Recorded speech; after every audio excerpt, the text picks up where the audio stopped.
This is Comic Geek Speak, episode 1928, Previews.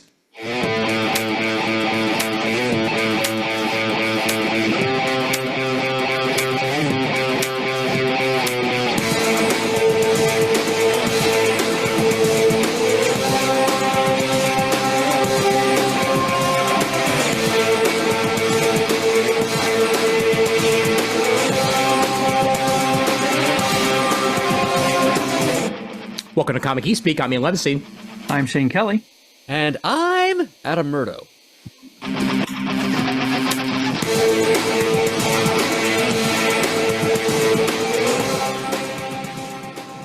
I liked your emphasis, Bird. That was well done.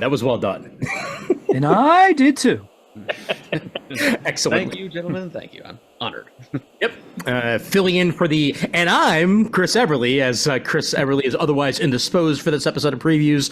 Murd coming up the rear, that's what she said, and doing a good job. Yes.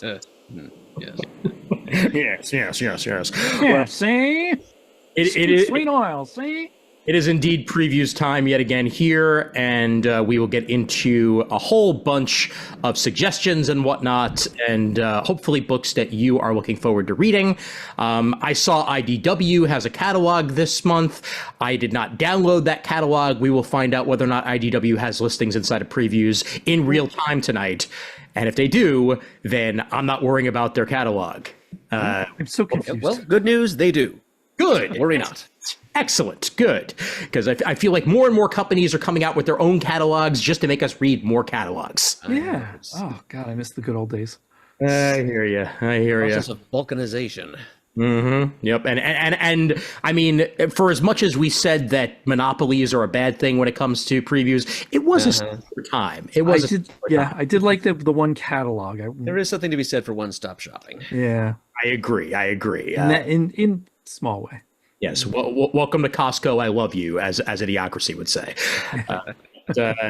For that matter, we love you over at patreon.com/comicgeekspeak for helping these proceedings proceed. For as little as $1 a month, you keep the lights on the internet, you keep the lights on in the studio, and you keep the lights on in our hearts and minds. And we thank you so much for all that continued support that you give. If you do not have a Patreon account and you still want to donate monetarily, you can do so at our website, comicgeekspeak.com/donate.php. If you do not have the money to give, do not give it. We are perfectly fine with you just listening to the show and continuing to support us in any way that you can. And, leave a review on iTunes, or just, participate on the forums or the supergroup or the YouTube page, whatever you want to do. And tell a friend. That's really all we need you to do. But for those of you who can, thank you very much over at patreon.com/comicgeekspeak. Yeah, what's the big tagline on YouTube? Like something and subscribe, or something. Like and subscribe. Like and subscribe. And make sure hit the bell notifications and subscribe. Oh, yeah. Exactly. Make sure to hit that bell notifications, because if you don't hit that bell notification, it's all up to the algorithm whether or not you're going to find out that there's a new episode out there. So hit that bell icon and you can do it. However, if you're like me and are a Luddite and watch most of your YouTube on the television, then it doesn't really work quite the same, because TV apps don't quite work with the bell icon the way that mobile does. Yeah. There's only a couple things I have for notifications, and anything else I just kind of scroll through and pick when I do something. Ian, my friend, if you are a Luddite, there is no hope for the rest of it. I'll tell you, I know so many people who just sit there on their phones the entire time scrolling through their feeds and what have you, and I'm like, I want to watch a long form thing on my TV. For the most part, I can't do the short videos with blips. I need something with like a freaking story going. Give me a good documentary. Give me a good, like 20-minute long video. Even if they're just doing stupid shit, I'm fine with it. So there we go. But what's not stupid is the best of 2023 nominations. And Murd, a reminder on when they are due. Oh, absolutely. If you would like to participate in the Best of 2023 Awards nominations process, you have until, the tentative current deadline date of March 3rd. There's a chance that we'll extend that another week, just to make sure everybody's got all the time they need to go through all the comics that they read in the previous year and then come up with the best list of nominees you can. But to do that, we're seeking nominees in all 16 categories for our awards, and you can find a list of those categories at the Facebook Comic Geek Speak supergroup. And just take a look at those and come up with at least one nominee, and one nominee only for at least 16, or for at least 8 of those 16 categories. Where we're not asking you to. Well, we'd prefer if you nominated something or someone in all 16 of those categories, but just in case you can't think of, say, for example, a letterer or something, just 8 of 16 is fine. And just type them up and send it in via email to BESTOF, best of, at comicgeekspeak.com by March 3rd, or possibly March 10th. We'll just see how the turnout goes. But thanks to Ian, At your own risk. we've the word's been gotten out now. You've probably seen announcements about this on Facebook or various other social media platforms where we have a presence, and you're hearing about it again right now. So please, if you're looking for another avenue of participation, just please rock that vote. Get in some nominees to make the listener's voice heard in these proceedings. So it's not just whatever stuff that we participating geeks come up with. Mm-hmm. Yep, absolutely the case. Your participation makes it that much the sweeter, and as much people as we can get participating makes it that much sweeter. So make it happen. And there's YouTube, as Merd said, YouTube, Instagram, like we've got videos promoting it this time around because I got bored in the middle of the day. So let's see how much that gets further people involved. And feel free to spread those videos around your various socials if you so desire to get more people a-poppin'.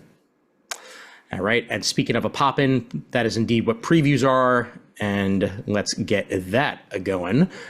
Out goes the weasel. Okay.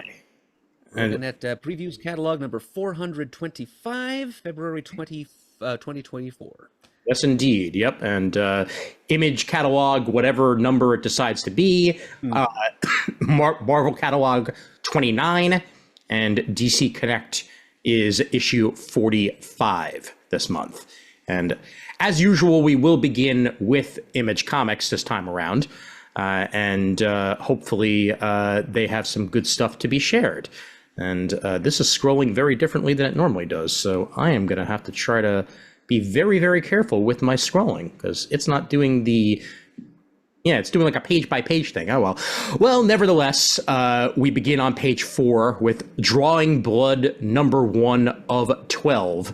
Story by David Avallone and Kevin Eastman of Teenage Mutant Ninja Turtles fame.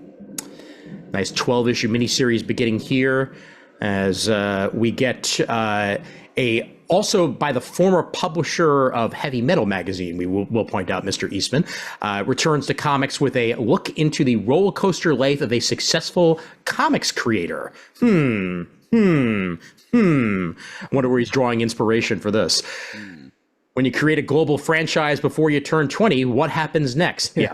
Can't possibly be based on reality here. That can't possibly be the case. Yep. Well, readers will follow the jaw-dropping journey of Shane Bookman. Ooh, nice name. Yeah, I know. Yeah. Shane, you wouldn't have anything related to that guy, would you? That'd be nice. A cartoonist whose real life has become more absurd and action-packed than any comic book story he could dream up. Once again, a 12-issue mini here on sale April 24th. As are most issues we're talking about this month, available in April. David Avallone and Kevin Eastman. Art by Ben Bishop, Troy Little, and Kevin Eastman himself throughout this 12-issue mini. Very nice artwork. Yeah. Very, very good. Very nice artwork indeed. Very down to earth, I'd say. Yeah, I love the color palette they're using. Yep, absolutely. Nice and slice of life as to be expected. And my favorite part is having this here. I hope this is actually the layout they choose for the comic, because that top part right there is just straight Teenage Mutant Ninja Turtles. So that's that is A-okay with me. The black and white with the cityscape. Good times. Yeah, looks like it's drawn on a piece of yellow legal pad paper. Yeah. Indeed. Your favorite. Yes. It's my chosen medium. Indeed. Yep. And some other preview pages on the next couple, as Image tends to do. And boy, oh boy, did they do a lot of those. But here we are with page 12. I know I just mentioned the Ghost Machine one-shot that went through a bunch of these series. Here we have the series premiere after a miniseries that I believe just ended a little while ago of Geiger, the Jeff Johns and Gary Frank driven story that begins the one of the main universes of the Ghost Machine brand, as this will follow the story of Tariq Geiger, who now walks the radioactive roads of the former United States with his two-headed wolf Barney. Nice accompaniment. And as his enemies doggedly pursued him, I see what you did there, Geiger discovers salvation from the unlikeliest of foes. But what secrets does this political ally hold that could help Geiger? And exactly how many people are after the glowing man and why? So we start at the very beginning here with the first issue of Geiger by comic book luminaries Jeff Johns and Gary Frank on page 12. Nice variant covers by Yvonne Hayes and Danny Miki on the next page. And then one that I'm sure Chris will be getting, as I mentioned, the red coat in the one shot that I was talking about last Comic Talk. Here's Jeff Johns and Brian Hitch's red coat premiering on page 14. The immortal, mercenary, kind of a tool, Simon Pure, a red coat of the immortal kind, who has to deal with the likes of Benedict Arnold, Albert Einstein, Annie Oakley, and more throughout his immortal lifespan.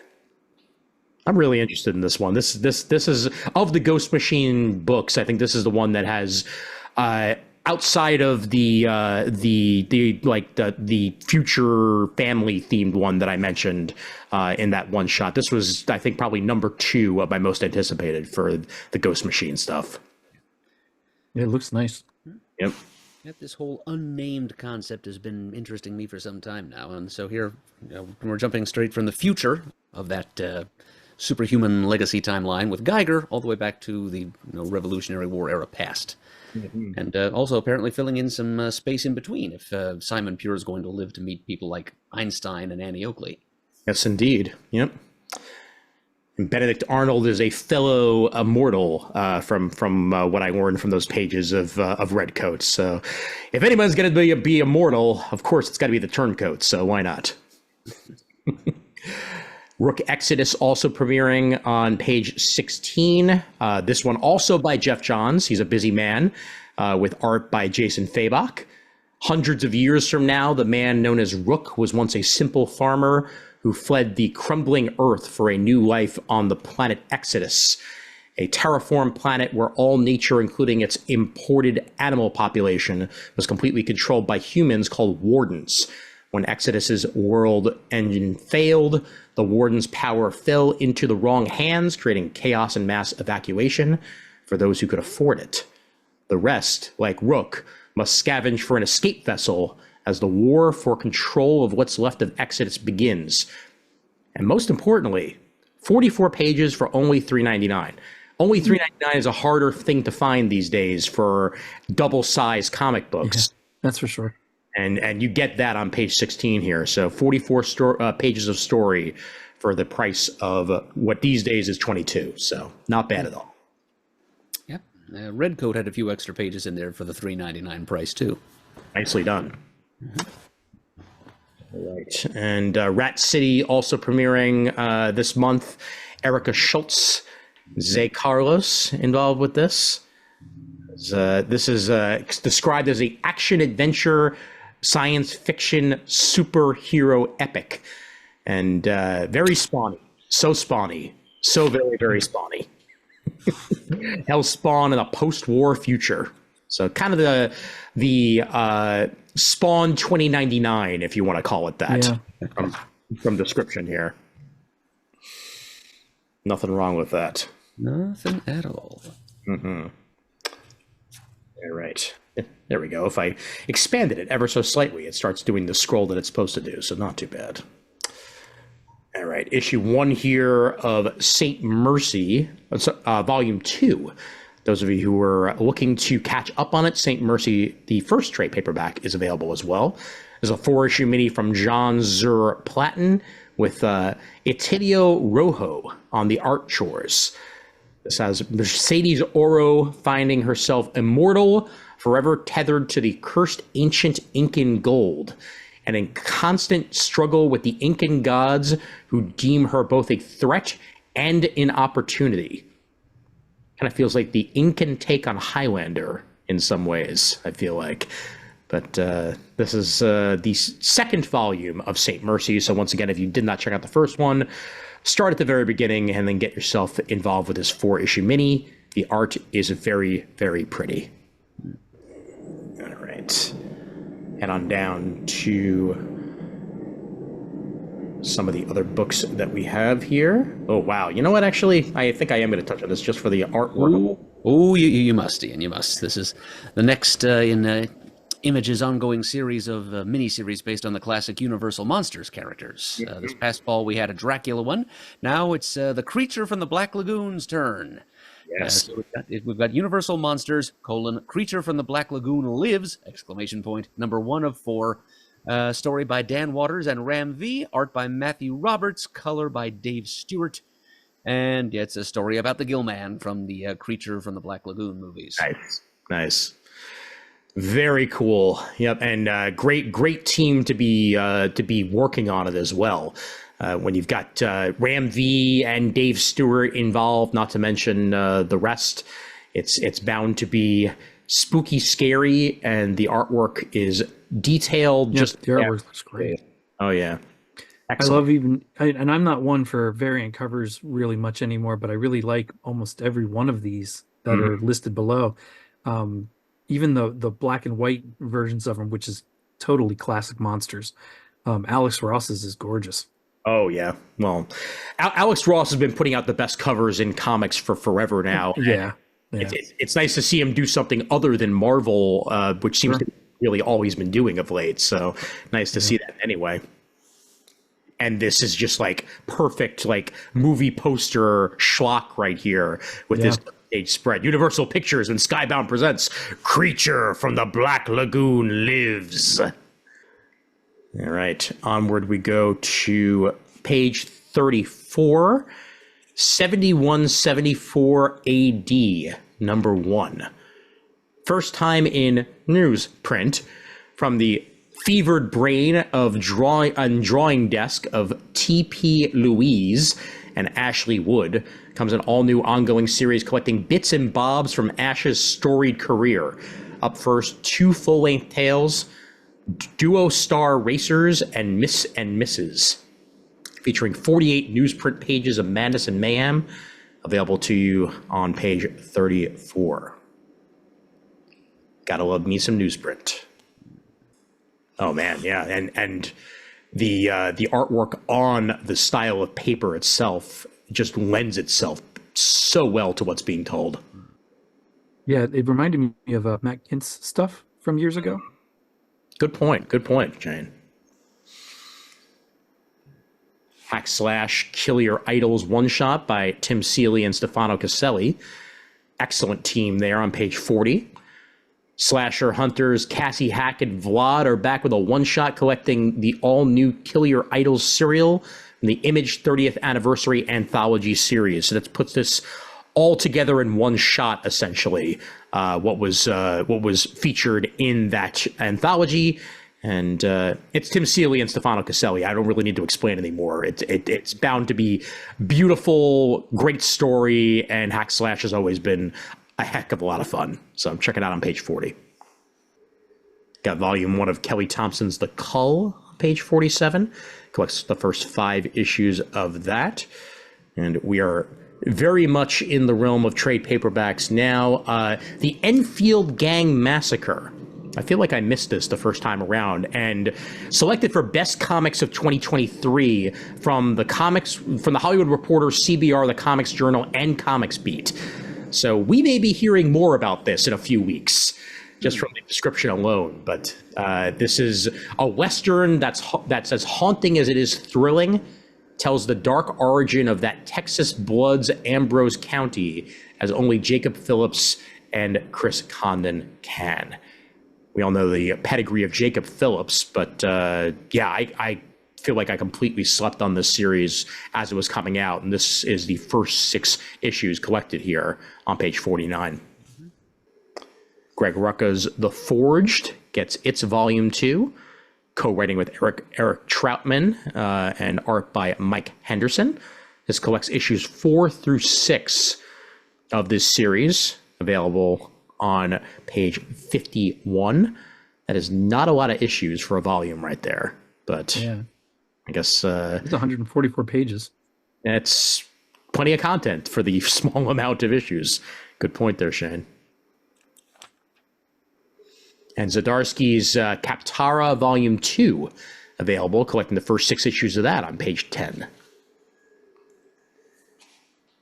Shockingly, we love ourselves some Zdarsky. Jeff Lemire's Little Monsters Deluxe. As mentioned on the show, this is the deluxe edition, hardcover, collecting the first 13 issues of Little Monsters. Entire hit Little Monsters series here, all in one package, on page 53. By the way, Kaptara was on page 52. Just had to mention that. As we should and as we must every time. Amen. And Local Man Volume 2, collected on page 54 as well. Tim Seeley and Tony Fleek's take on Image Comics in the 90s meeting today in a lot of ways on page 54.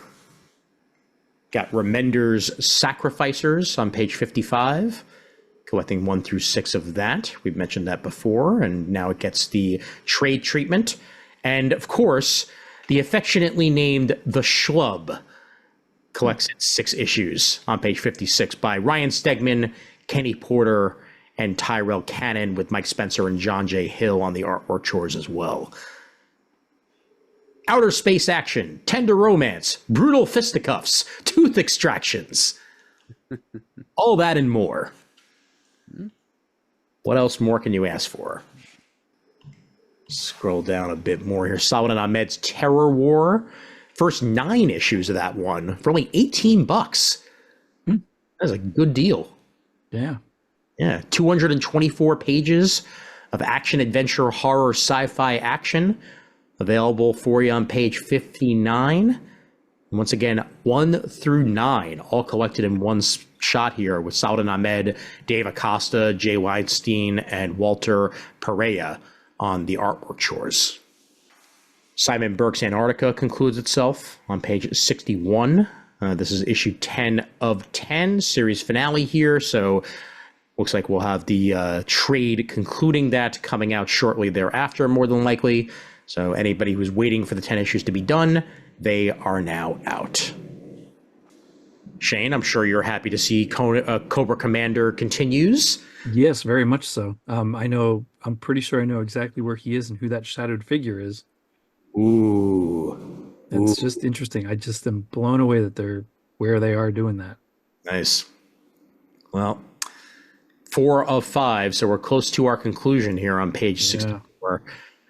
There's a very different take on Cobra Commander, and yet also very familiar. Mm-hmm. Brings itself forth. Yeah, very much so. Yep. And Duke's 5th and final issue, also collected on page 66, which means there will be a trade to come on that. Yeah. And I'm pretty sure I know what that gear-like looking thing is on the cover. I fully expect that if it's anything involving G.I. Joe, you probably know what it is. I actually know just not much past like gosh, what years would it have been? I don't know, 85, 86. Once it started getting into like the crazy space ones and neon colored Joes, I kind of fell off of it, but kind of before that I'm pretty good at. Nice. I cannot wait to see where they go from here. Like these two series ending, they have to go somewhere into this universe's G.I. Joe book. And I'm just stoked to see where that starts leading to. Absolutely. And I mean, there's no doubt that we are going to get a G.I. Joe book from the pages of this. Yeah. To follow. You just have to. You really do. And another mini-series finale. This one was only 3 issues, but it's Joe Casey and Simon Gain. We mentioned the first issue of Dutch a couple months back, and now we get issue 3 of 3, finishing out the finale here on page 67. Now, I know it's not the same thing, but I'm just testing my memory. There was an Ed O'Neill movie called Dutch, right? Yes, there was. Okay. Mm-hmm. Yep. Yes, this is very much not that. Yeah. Feral number 2, Tony Fleeks, continues his yet another dogs and cats tale here, mostly cats this time around, from the creators of Stray Dogs on page 68. It's neat artwork. Neat artwork. Very Disney animation-ish. Oh yeah. Yep. Very American Aristocats. Tale meets the zombie apocalypse. Yeah. That's the way he rolls. Definitely. Oh man, love this cover for the Forged. Death in G-space. More phobes. More Forged. What lurks in the Skull Nebula? Probably a skull. Or many skulls. Mm-hmm. Comics need more hysterical cover blurbs. Oh, absolutely. Yep. And I wouldn't expect anything less from Greg Rucka and Eric Troutman, to be honest with you. They know what they're doing. Page 69 for that one. 13th issue of I Hate Fairyland, and that cover is just mwah. Gotta love me a any sort of movie poster send up for a comic, and we are very much getting that in spades here on issue 13 of I Hate Fairyland, page 71. The series finale of Kill Your Darlings. Gruesome saga of Rose and the Girl Who Wouldn't Burn comes to its thrilling conclusion in this epic double-length final issue of Kill Your Darlings. Ethan Parker and Griffin Sheridan bringing this forward with Bob Quinn and John Hill.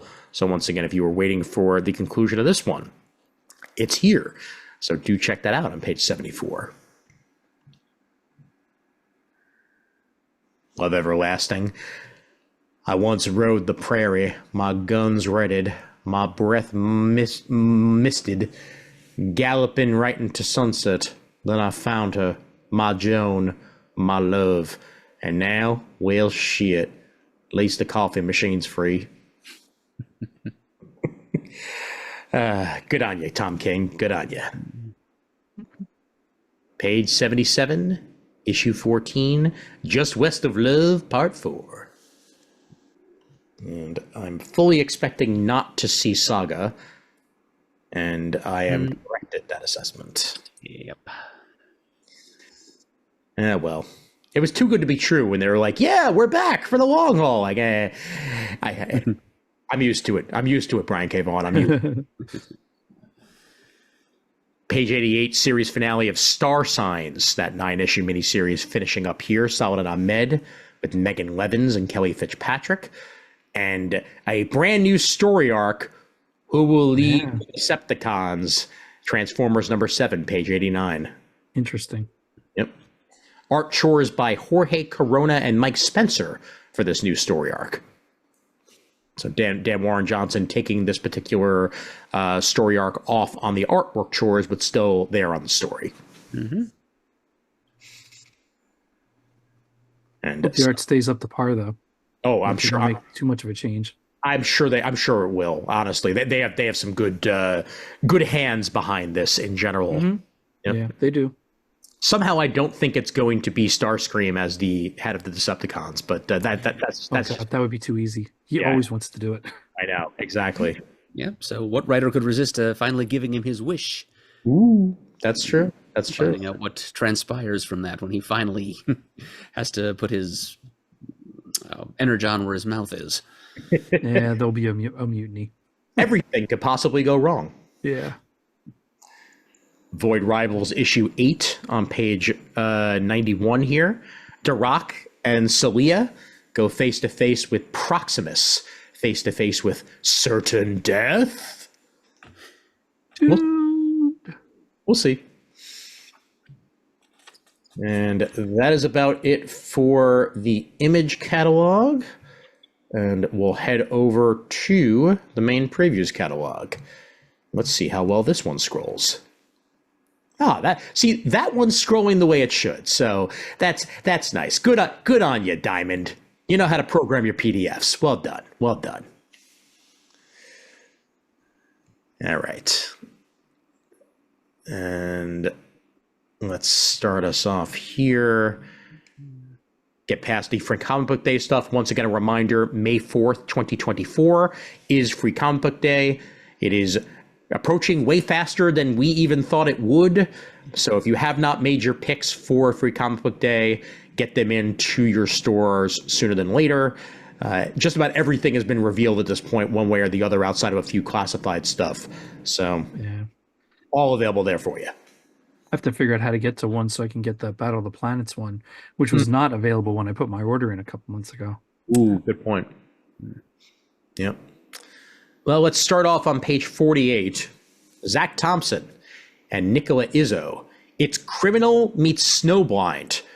Well, you just got Chris to buy it in his neo-noir paranoid thriller from acclaimed writer Zach Thompson and artist Nicola Izzo.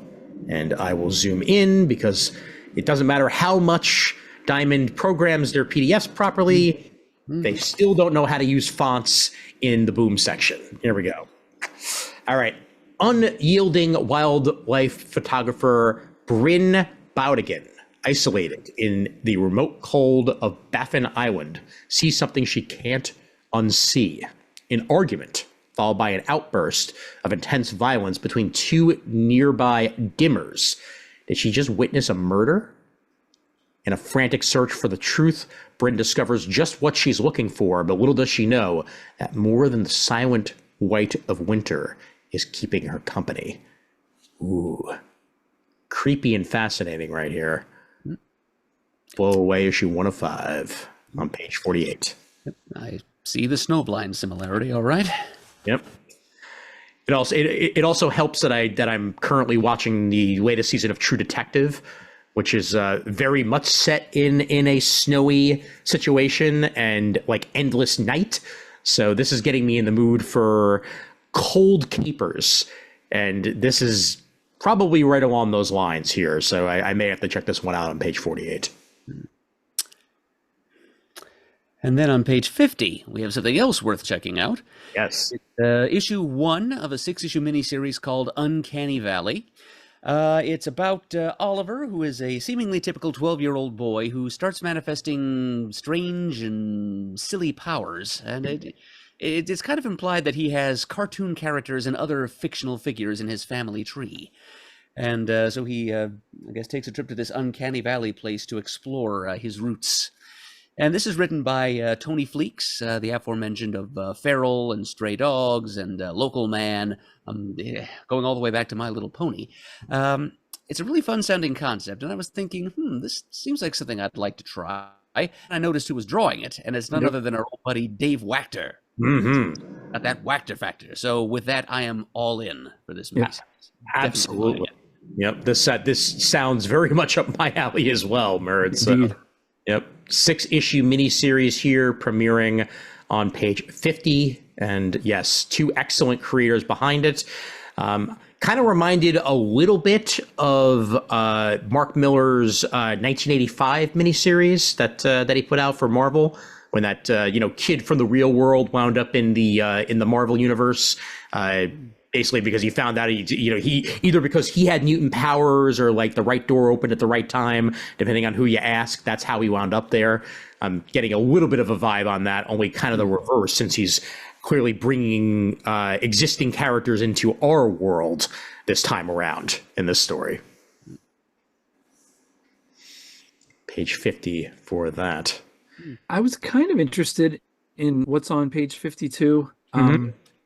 I would have liked it better if it was all in one trade, but that's just me. I would agree with you on that. I know a few people who are going to be all over this, and I'm going to have to the link to the solicit later. But yes, the 3-issue miniseries Labyrinth Archive Edition, issue 1 of 3 here. Sid Jacobson, John Buscema, and Romeo Tangle on the illustrations. This is a facsimile release, so that's why I understand. Yeah, I get it. On like similar to what Marvel's doing with Secret Wars, right? You know, Absolutely. Yep. So if you wanted to get a facsimile of the original miniseries as it originally looked, then you can get that here on page 52. And really cool that they're doing this in general. Oh yeah, totally. Such a great movie.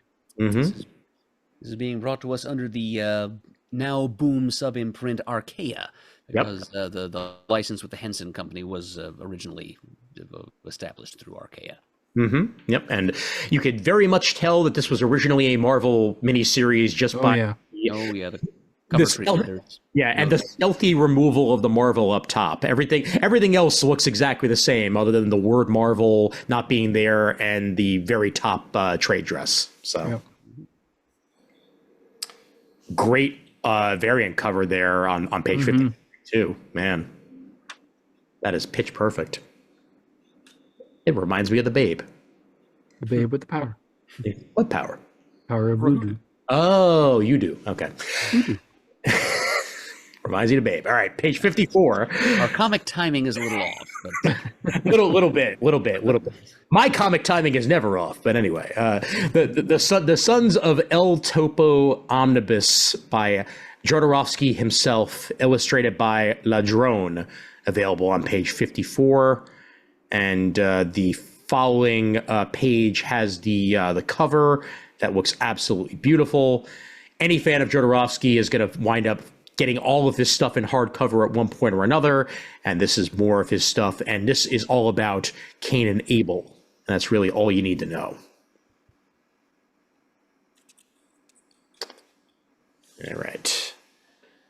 Bring it down a little bit further, and Mighty Morphin Power Rangers Necessary Evil 2 by Ryan Parrott and Cinna Grace, available on page 64. This collects Mighty Morphin Power Rangers 46 to 50 and Go-Go Power Rangers 27 to 32, all in one collection. Once again, available on page 64. And Simon Spurrier's Coda False Dawns trade paperback, available on page 68. This collects 1 through 5 of Coda.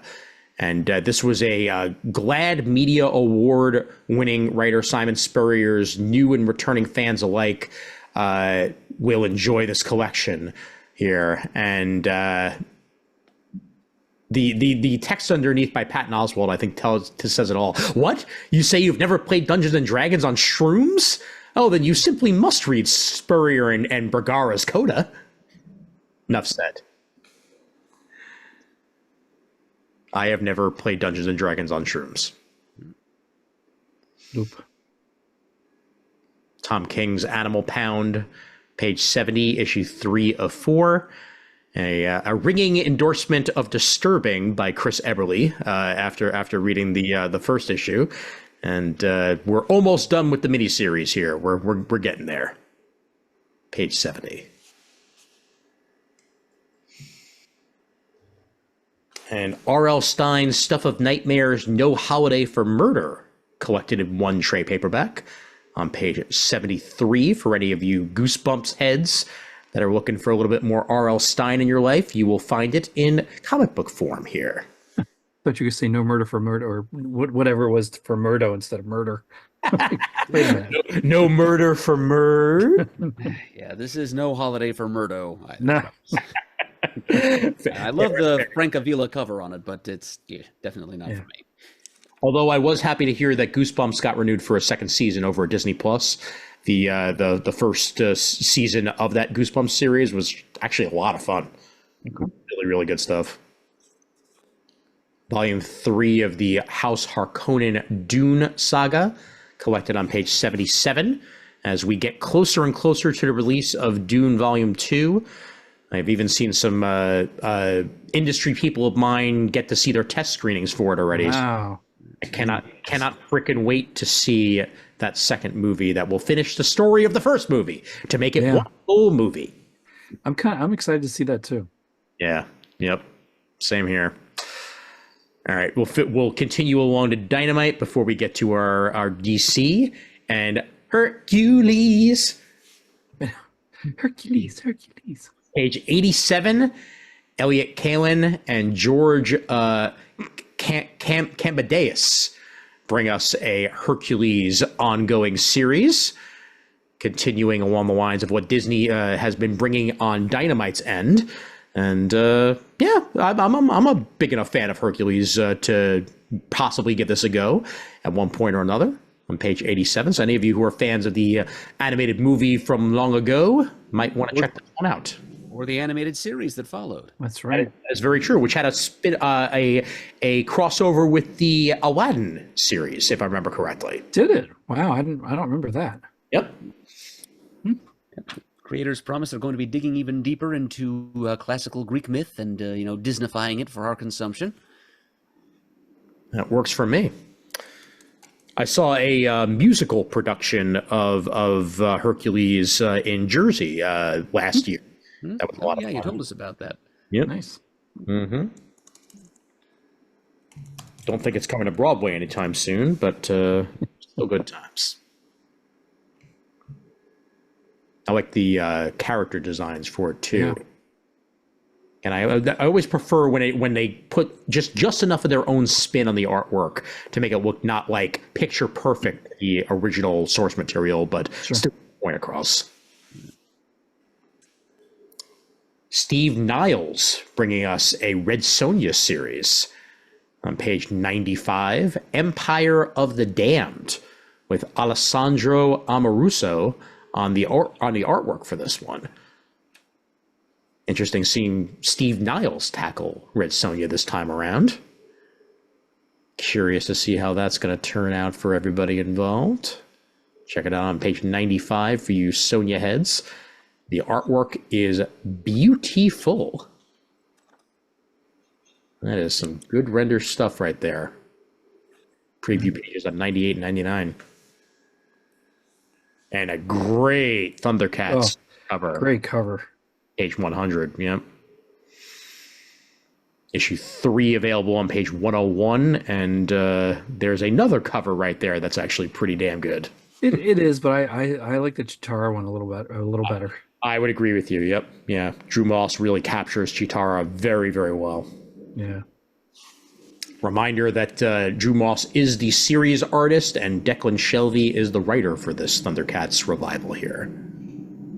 And the action figure one, oh man, Yeah. that brings me back. I had that Y&O action figure, and Did you?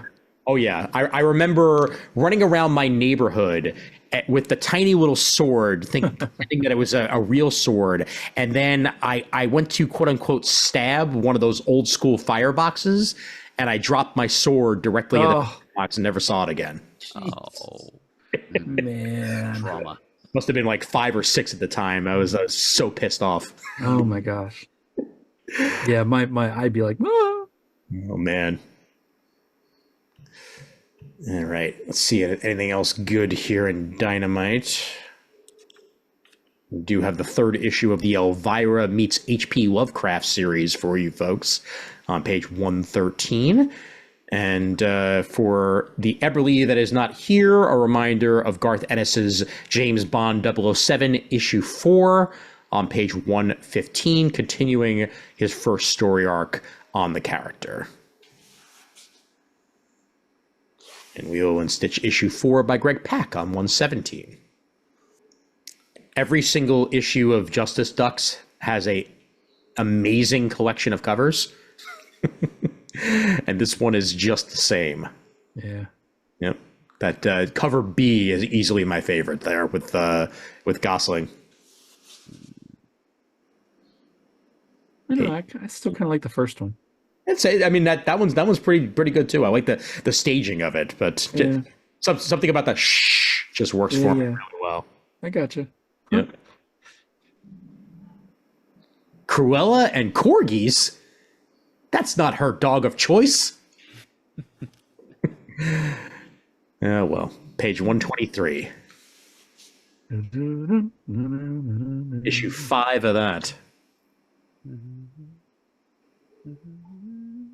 Okay, and I'm thinking that that is about it for Dynamite, and it is indeed the case. So I'm just going to do myself a favor and scroll through all the image stuff that we already have covered. So let's go ahead and get ourselves ready here for DC. And House of Brainiac is the event du jour this month over at DC. Starting things off, though, with Batman 146 by Zdarsky and Jorge Jimenez.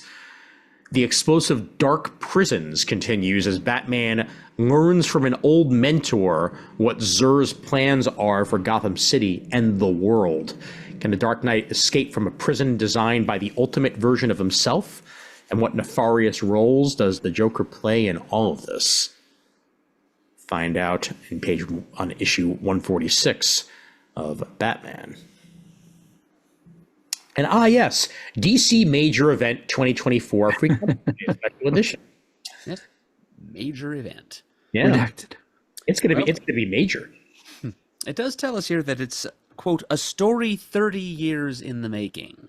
So what was going on at DC in 1994?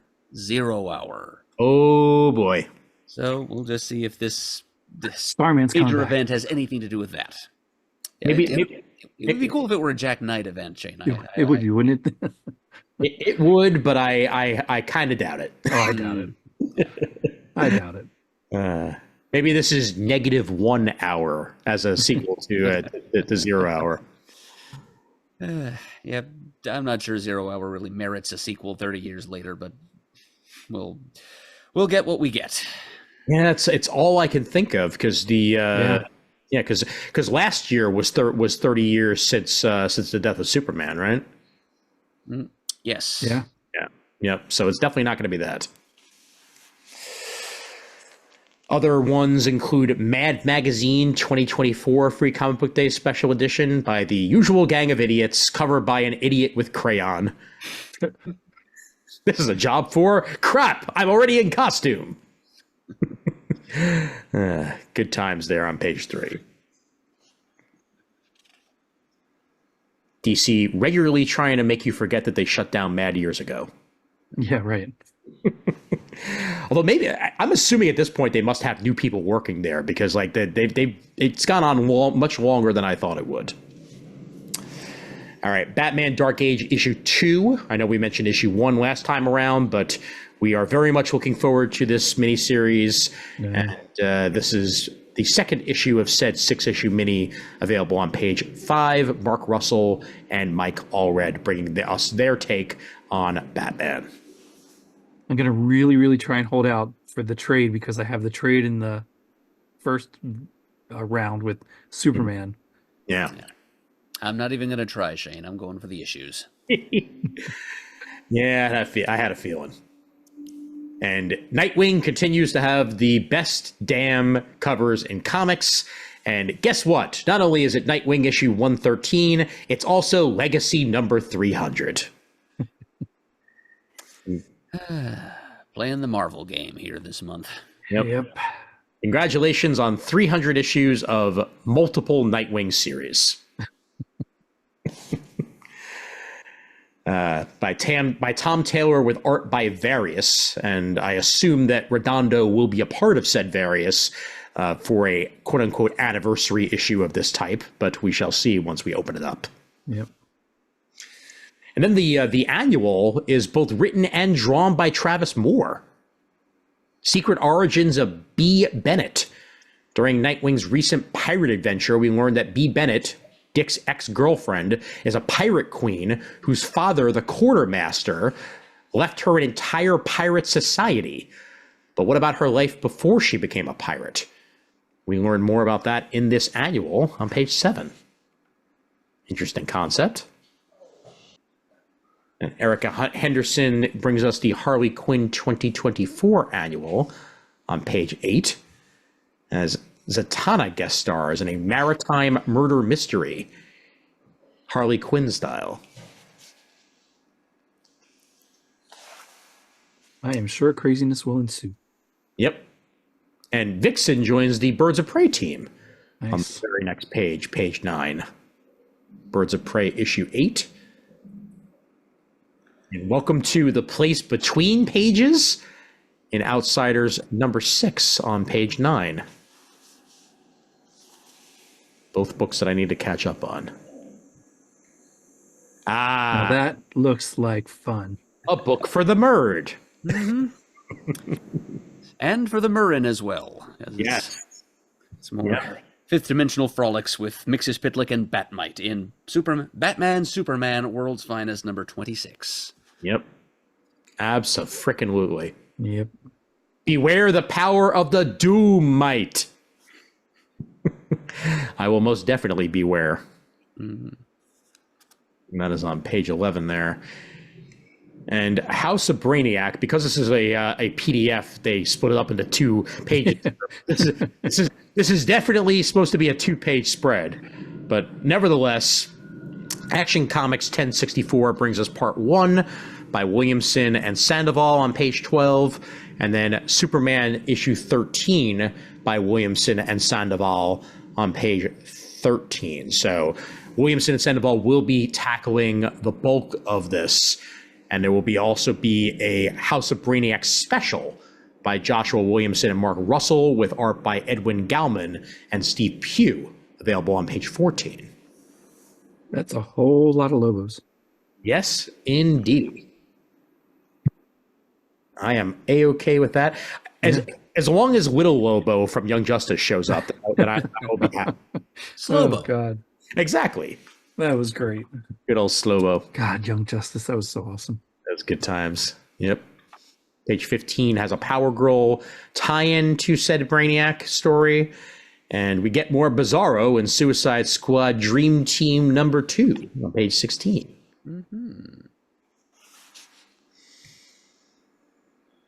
Man, oof. That is some gutsy action happening on the cover for Kneel Before Zod number 4 on page 17. Yep, sure is. Pun intended. And then the Amazon Warrior versus the Sovereign. Wonder Woman number 8, Tom King and Daniel Sampier. I caught up through issue 5. Wow, crazy.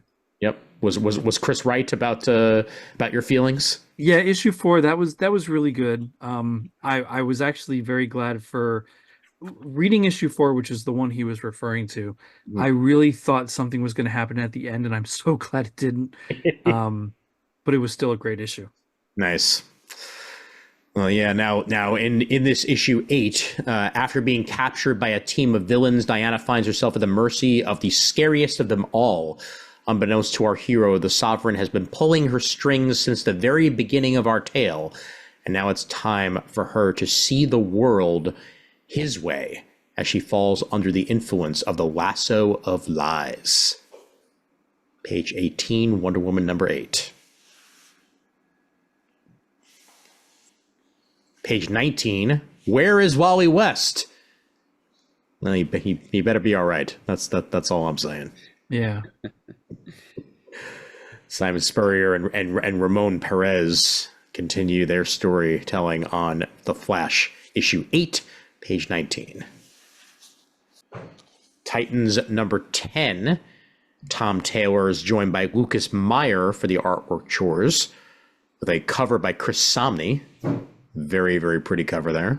Yeah. Indeed. Yep. Titans are committed to helping humanity, whether humanity believes in them or not. But are the Titans being manipulated? Are they on the wrong side of a conflict that could consume the world? We'll find out along with you. Sure. Page 21. I do not know how I missed that Green Arrow was only 12 issues. Is that what I read somewhere? Oh, really? Yeah, they're not telling us here. Yeah. Somewhere I thought I saw that. And I'm like, oh. Huh. That may have been decided after the fact, Shane, because yeah, Could be. everything I've been seeing is that it was going to be an ongoing. So I guess maybe they changed tack. Well, and hey, I could be wrong, which would be awesome, but I thought I read that somewhere. Yeah, you know what? I'm looking at it right now, and Yeah, Green Arrow gets extended to 12-issue series, new character Troublemaker. So whether or not it's going to continue past the 12th issue, I guess we'll see. Yeah. That extension was indeed the case back in late April, early May. They announced that, but notice what's missing from here: issue 11 of 12. So, yeah.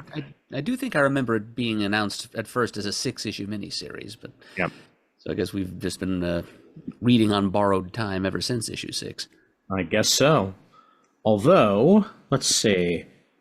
I'm clicking on DC's actual.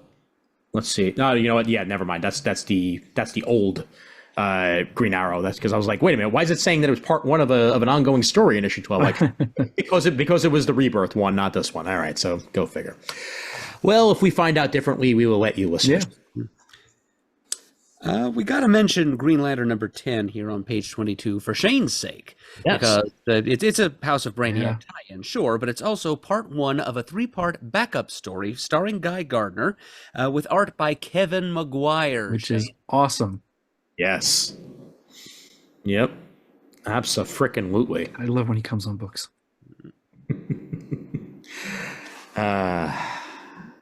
And great to see him working on Green Lantern of all characters. Oh yeah, yeah. Shazam issue 10 gets a new creative team. So Mark Waid steps away, Josie Campbell steps on. Mm-hmm. Yep, she was the writer of that new Champion of Shazam miniseries featuring Mary Marvel, which was okay. It's not going to be Mark Waid, but hopefully it's at least going to be fun. Yeah. And meanwhile, Dan Mora is stepping aside, and Emanuele Lupacchino is taking his place, and that's a pretty fair trade, I think. Yep. And Dan Mora continuing on the covers, at least, as of issue 10. And that's on page 23 there. Best-selling crossover series reaches its titanic conclusion. Yeah, baby. Justice League versus Godzilla versus Kong, issue 7. I wish it would go for 35 issues. Just keep it going. Brian Bucoletto, Christian Duce, and or Deuce, as I'm not quite sure whether that's a Perez situation there, and Tom Derenick on page 24. 7 of 7 issues. Give me the deluxe hardcover. I'm all for it. Oh, wow. I know this is just the black and white cover for Superman 78, the Metal Curtain, issue 6. Superman versus Metallo. Great cover there. Yeah. By Gavin Guidry on page 25.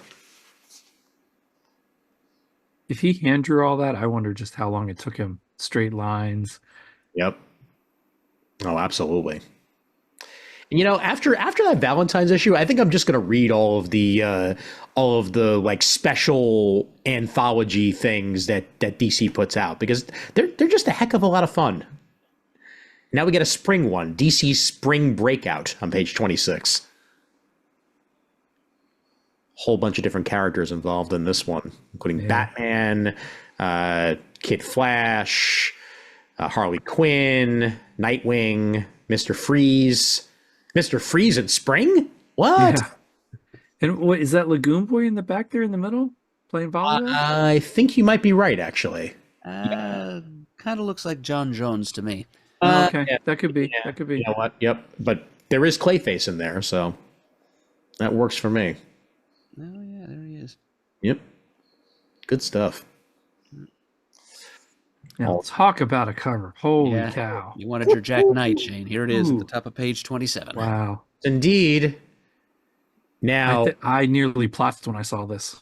yeah, I didn't see it coming. I did not see it coming. 25 years since the JSA relaunch, so this is timely. Yep. And it's Jack Knight, and if you look closely, it's all the members of the JSA at that time. Yeah. You got Sanderson Hawkins there in his sand persona. You've got the android Hour Man. Yep. And so forth. Now, it doesn't say anything in the description about that, but I don't know. Well, mind you, I will point out this is the Tony Harris variant cover. Oh, it is. It totally is. So it may not necessarily be what's actually inside of the issue. No, you're right. Yeah, I'm hoping it is, because that would be amazing, but it may just be a send up. Yep. So what I will say, I mean, talk about timely, Murd, the one thing that this book is not is timely, because it is taking Jeff Johns a very, very long time to finish the first 12 issues of Justice Society of America. Fair point, certainly. Yep. But let's say that the cover is timely, even if the content of the issue is not. Very true. Very true. And then a reminder, the 3-issue Batman Dylan Dog crossover continues on page 27 as John Constantine joins the case. Yeah. Nice all-ages Starfire book premiering here on page 28. Kami Garcia, Gabriel Piccolo. Little down-to-earth version of Starfire for everybody to enjoy. And then Prez is back. Yes. Prez setting a dangerous precedent. Precedent. You get it. It's a pun, trust us. Oh, yeah. Mark Russell, Ben Caldwell, great team for this. This just collects Prez 1 through 6 along with a short from Catwoman Election Night #1. I don't care. I think I'm going to check it out anyway. page 29. Even if it's not, quote unquote new material, this is going to be great. Yeah, well, it's Mark Russell. I mean, he's earned our attention. Absolutely the case. And Jeffrey Brown's Batman and Robin and Howard continues on page 30. Yeah. Oh my God, that guy over there for Batman Scooby-Doo Mysteries #4. So good. And right underneath it, Scooby-Doo, Where Are You? 127. Also a great cover, page 31. So I'll tell this little story, timely for today. Looking at this, my oldest boy was playing Wordle apparently today. Mm-hmm. He came across a word he had never heard of, and I totally get it. Many people probably today wouldn't. The word was ascot. He said, "What is that?" And I'm like, "Well, it's kind of a scarfy kind of thing that wraps around a male's neck and tucks it in." And my first image was Michael Keaton in the first Batman movie when he's in the library and Alfred calls and says, "Hey, Miss Vale said she'll be a little bit late." And he's like, "Okay, thank you." Oh, wait, I'm not meeting her today, but he's got an ascot on. But the one that I thought Ben would appreciate more was Fred from Scooby-Doo. Yeah. Sure. Yeah, of course. And he's like, "Oh, okay, I got it." Short answer is it's kind of like a neckerchief. Yeah. Yes, basically. Incidentally, I got that in 3 guesses today. Did you? Nice. I don't know. I don't know what he did. He just asked what the word was. It's a handkerchief meets a neckerchief. That's basically what it is. And from the DC Vault, the Sandman #19 remastered. Neil Gaiman, art and cover by Charles Vess. This is in this fictional retelling set in the Sandman universe, Oberon, Titania, and an entourage of fairy characters leave their realm to attend the premiere of the Bard's latest play, A Midsummer's Night's Dream. This is an absolute classic issue of Sandman, brought to you in completely refreshed artwork on page 32. Happy to see it. So not just like recolored, completely redrawn? No, I'm pretty sure it's just been recolored and basically brought back to life. I didn't pull my trade off of the shelf to look at it specifically to see what it was, but I was like, I don't know it well enough to know what's different about it without comparing it. I do remember at the time that there were a couple of issues, not the entire series, but a couple of issues in the series that even Gaiman wasn't happy with the colors. And that they've slowly but surely been going back and redoing those particular versions of it. Interesting. I think there might have even been a Colleen Doran drawn issue, if I remember correctly, that they went back and recolored in the end. So yeah, this is just giving it a new go and hopefully just a fresh coat of paint. Yeah, interesting. Facsimile editions this month include Brave and the Bold number 54 and Showcase number 22, available on page 36. Well, Ian, there you go. Next page. Yes, indeed. There's my trade. Justice League versus Godzilla versus Kong, page 37. Yep, it's a hardcover, and it can't help but be deluxe. Gimme. That's available on June 25th. So that is a advance solicit. But that would be a good birthday present. Yep. I might go order that if it's half off. And meanwhile, the Batman... As much as I complained about it the whole time it was being solicited. Oh, I know. But you were complaining because you just can't wait for it. That's why. Batman Catwoman to Gotham War by Zdarsky, Tini Howard, and Matthew Rosenberg, all collected in one shot here on page 38. And then Volume 5 of Nightwing, Time of the Titans, with a gorgeous Redondo cover to go with it on page 39. Nice Green Lantern cover there, too. Great, yeah, and this is one I have to catch up on, not just because I'm a Jeremy Adams fan, because I've been hearing very positive things about it. So artwork by Zermanico, Eduardo Pansica, and others. This collects 1 through 6 of Green Lantern, and also Night Terrors Green Lantern 1 through 2, all in one collection, available on page 40. And then the Hawkgirl Once Upon a Galaxy is collected directly underneath it. And we get volume 1 of Titans and of Shazam on the next page, page 41. 2 collections that are very much worth getting. Tom Taylor for Titans, Mark Waid for Shazam. Good times.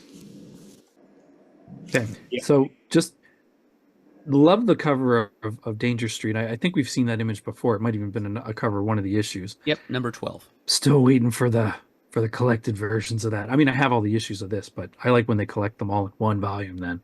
Oh, yeah, absolutely. But the next one for the 20th anniversary of Identity Crisis, I got to tell you, I felt pretty good because I thought it was a lot longer than 20 years. I was like, oh, okay, that's still closer than I thought. Ooh, all right, not as old as I feel. I mean, it's both hard to believe it's been 20 years, and as you said, like it feels like it's been 40 because the last 5 years it felt like 15 years, quite frankly. So that's all part of the passage of time, unfortunately. Yep. I remember meeting Rags at a Philly Wizard Con and getting him to sign one of the covers for the alternate of Identity Crisis with was it the Shattered Glass one? Maybe I can't remember. Very cool. That's on page 43 for that. And then we get into our multiple solicit area, the Dark Crisis Young Justice, that some enjoyed, some did not. Your mileage may vary on which way you fall on that. I had a good time with it, but I know that it wasn't everybody's bag. But that's available in trade on page 44, along with Dark Crisis on Infinite Earths, also available there for you. Absolute classic. On the next page, page 45. Yeah, absolutely. JLA Year One. If you've never read it before, Mark Waid, Brian Augustine, Barry Kitson, Mark Prost, and John Stokes. If you ever wanted to see the JLA in their earliest years, this is the way to see it. It's just Mark series. does a wonderful job with that series. Yep. All right. And then the Batman Family Year One box set by Scott Beatty and Chuck Dixon. That's a neat set. Yeah, this is pretty awesome here. Discover the birth of the Gotham Knights. This has Batman Family Year One, includes Batgirl Year One, Robin Year One, and a box set exclusive edition of Nightwing Year One, all in one collection. Yeah. Batgirl Year One's still to this day one of my favorite books. They're really good. And William Messner Loeb's and Greg LaRoque's Omnibus of the Flash, also available there on page 47. 986 pages, is that what that says? That is indeed what that says, sir. Good heaven, that's a cornerstone to a building. 28 issues, issue 1 through 28 of the Flash Annual 1 through 3, 2 issues of Manhunter for good measure, Yeah. the Secret Origins Annual number 2, and pages from Invasion 2 through 3. Wow. Yep, featuring over a dozen never before seen collected issues. Wow. That's Yep. Now that, as much as I'm not thrilled with omnibuses, that is cool when you start seeing things that haven't been collected before. Mm-hmm. Yep. This is a favorite run of Pants's, by the way. He loves Greg LaRocque. Excellent. All right, head over to back to the previews real quick. Let's go through Titan, and then we'll go ahead and tackle Marvel. Starting off on page 152, Jimi Hendrix Purple Haze. This epic adventure sees the iconic Jimi Hendrix as you've never seen him before. In space! Oh man, this is a really cool concept. Mellow Brown, DJ Ben Maheen, and art by the one and only Tom Mandrake to go along with it. This is an original graphic novel, and I'm digging this premise in general. So yeah, page 152, awesome. Man, look at that Mandrake art. Yeah, it looks nice. So good, beautiful. And then let's get some Conan going on. The Savage Sword of Conan issue 2 ongoing by Jim Zub and Patrick Zerker on page 154. And then the ongoing Conan the Barbarian series reaches issue 10 on 155. We get more republishing action and repurposing of Marvel covers to remove mention of Marvel with Conan the Barbarian, the original comics omnibus volume 2. It's not Marvel Comics Group, it's Conan Comics Group, and it always has been. Page 156 for that. And the original comics omnibus for Savage Sword of Conan reaches volume 2 on 157. All right, and quick look to see, Zoe Thorogood's Life is Strange, Forget Me Not trade paperback, available for you on page 162, if you're looking to get it all in one shot. Some great artwork to go along with this, but with by Claudia Leonardi and Andrea Izzo.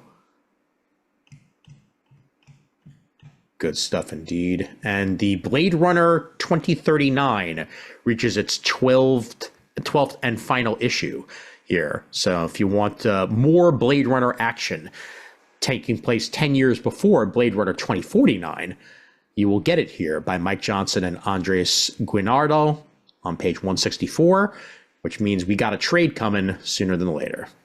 Yep. The Michael Moorcock Library, The Making of a Sorcerer.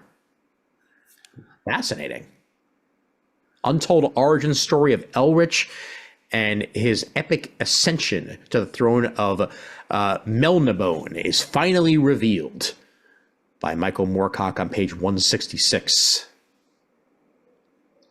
This was offered before, so this is a resolicit this time around. Still art by Walt Simonson. Yes, indeed. Alrighty, and Burst Angel Volume 1, bringing us manga before the manga section, a prequel to the hit Burst Angel anime. Any of you looking to learn more about these characters, Minoru Morao has the manga coming for you on page 172. And check out that alternate cover to the Star Trek Explorer right there. That's neat. Old school animated series action. Love the animated series. Yep, page 175. All right, I think that is all for Titan. And onward we go to Marvel, baby, Marvel.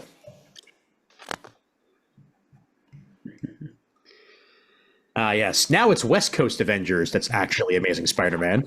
So Amazing Spider-Man 47 gets the Disney What If treatment this time around. It just doesn't make sense.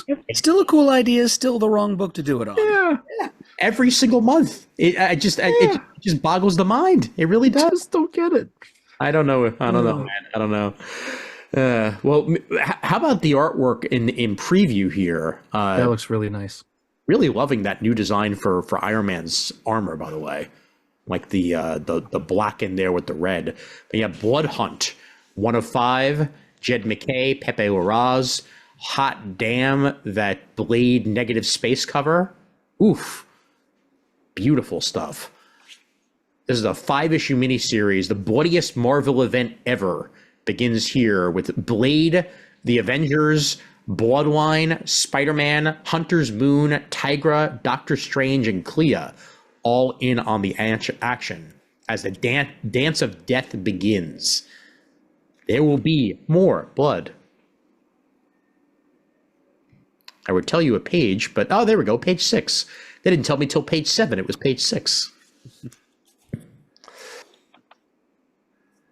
And Zdarsky's Avengers Twilight is nearing its conclusion, issue 5 of 6 of that.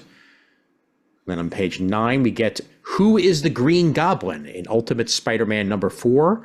And I cannot wait to find out who has the moniker in this reality. I think we'll be surprised.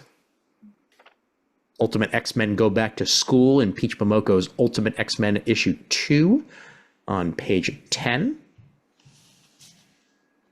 And really digging the cover for Ultimate Black Panther number 3.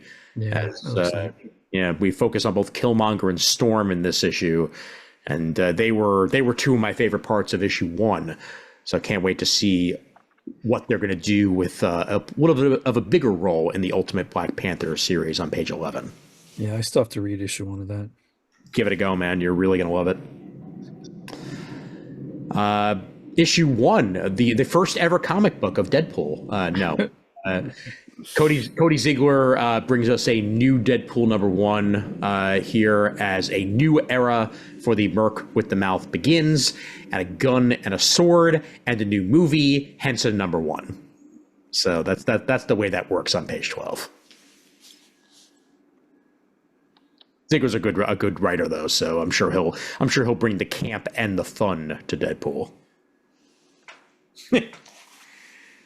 Spider-Gwen, the Ghost Spider, trapped in the 166. It's trapped in the 616 for good, and she seems to also be a vampire.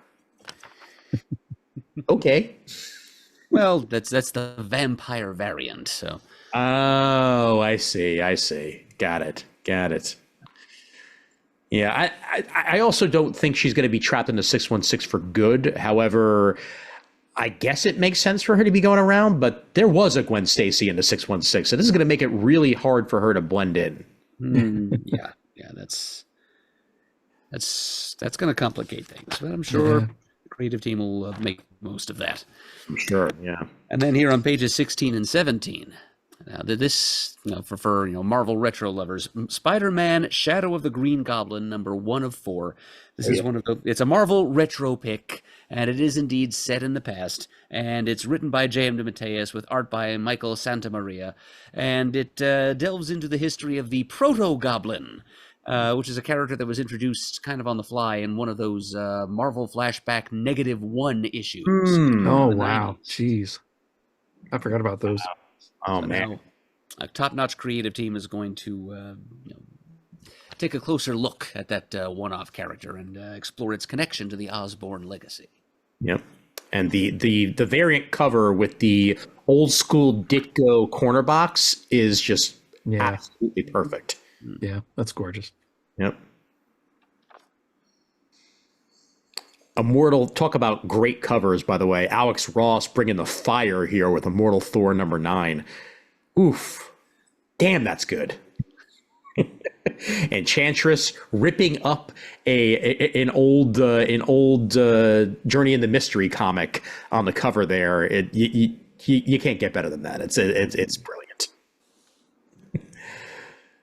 The son of Onan came to the citadel of Roxxon to make war for the sake of the earth of the earth herself, but his enemies were waiting to steal from him the one thing that was Thor's alone, and they had crafted the foulest of weapons to do it. This is the story of the immortal Thor and of the trap he could not escape, which then leads us to, on page 19, Al Ewing and Greg Land. Roxxon presents Thor #1 by Roxxon, makers of Roxxon. The Roxxon age of comics begins.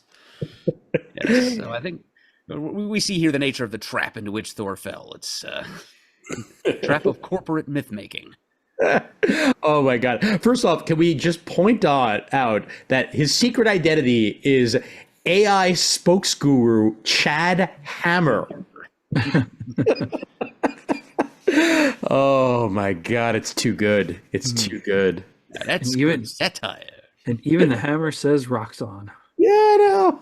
Oh man. Merchandising.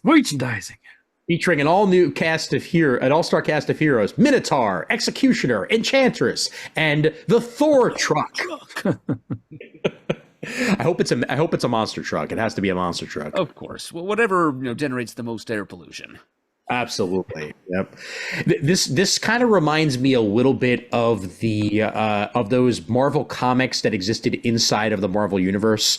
Marvel's comics. Yeah, totally. Yeah. Like really getting that vibe off of it, and I am all for it. I'm sure Al Ewing will bring the fire, definitely. Meanwhile, Kid Venom by Taigami. Embrace your inner venom. This is set in Japan, as Kid Venom has made his presence known to the evil symbiotes taking people and creatures hostage. But who else has their eye on Kintaro and his symbiote? The world of Kid Venom expands as new characters and dangers are revealed. This is a continuation of this is now a brand new series, as I believe it was a miniseries beforehand, with manga creator Taigami bringing his take on Venom. On page 20. And then issue 2 of Symbiote Spider-Man 2099 versus Venom 2099 on page 22. All the symbiotes. All of them. Spectacular Spider-Men issue 2. Greg Weisman and Humberto Ramos continuing their new series that combines Miles and Pete in one book. Page 23. Cannot wait to read the first issue of that one. And introducing Star Spider in Edge of Spider-Verse #3 by Justina Ireland and Steve Fox, with artwork by Pete Woods and more. Yeah. You don't see a lot of ongoing Pete Woods pencils these days, so happy to see that come along. The brand new take on Spider-Man, Star Spider. And Jackpot and Black Cat. It looks like MJ and Felicia are having way too much fun on page 20. Yeah. I'm sure the red lasers are not dangerous. No. We get a very, very cool team up in Scarlet Witch and Quicksilver #3, as it looks like the kids are getting involved here. We get Quicksilver and his nephew involved in the action on page 26. 3 of 4 of the Scarlet Witch and Quicksilver miniseries. Yep, #1 just came out today. Oh, good. Cannot wait to read that. And the infamous X-Man, Ms. Marvel Mutant Menace #2 of 4. Mojo's involved. Yep.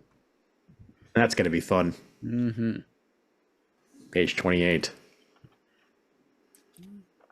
Once again, co-written by Ms. Marvel herself. Jeremy Holt brings us What If Venom #3 of 5.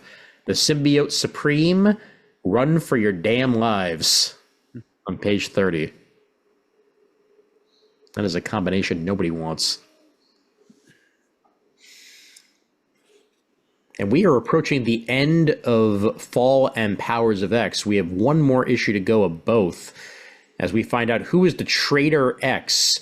And we are reaching the conclusion of the Krakoa saga of the X-Men. And whatever's to come next, we will find out shortly. Resurrection of Magneto also continues. Al Ewing writing that on page 36. An X-Men X symbol. They had to do it, didn't they? Rally the Troops, baby, on page 37. Issue 33 of Greg Duggan's X-Men. And the second issue of the X-Men 97 miniseries, as Sabretooth strikes. As we record this, this was the day that they released the trailer for X-Men 97 onto the internet. I cannot wait to check that out once it's available in a couple of weeks. Check that out on page 41. Giant Size Hulk, #1. Philip Kennedy Johnson, Andrea Picardo, and pretty damn kinetic cover there by Brian Hitch to get us going also on page 45. Only way to contain the Hulk is in giant size. Yeah. Good chunk of which is a reprinting of Incredible Hulk number 372, it says here.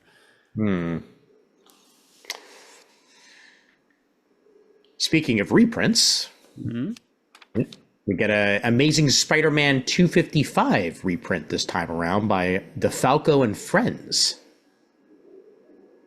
Get more black costume action as Master Thief the Black Fox is involved with this particular issue. And then issue 4 of the Marvel Superheroes Secret Wars facsimile edition.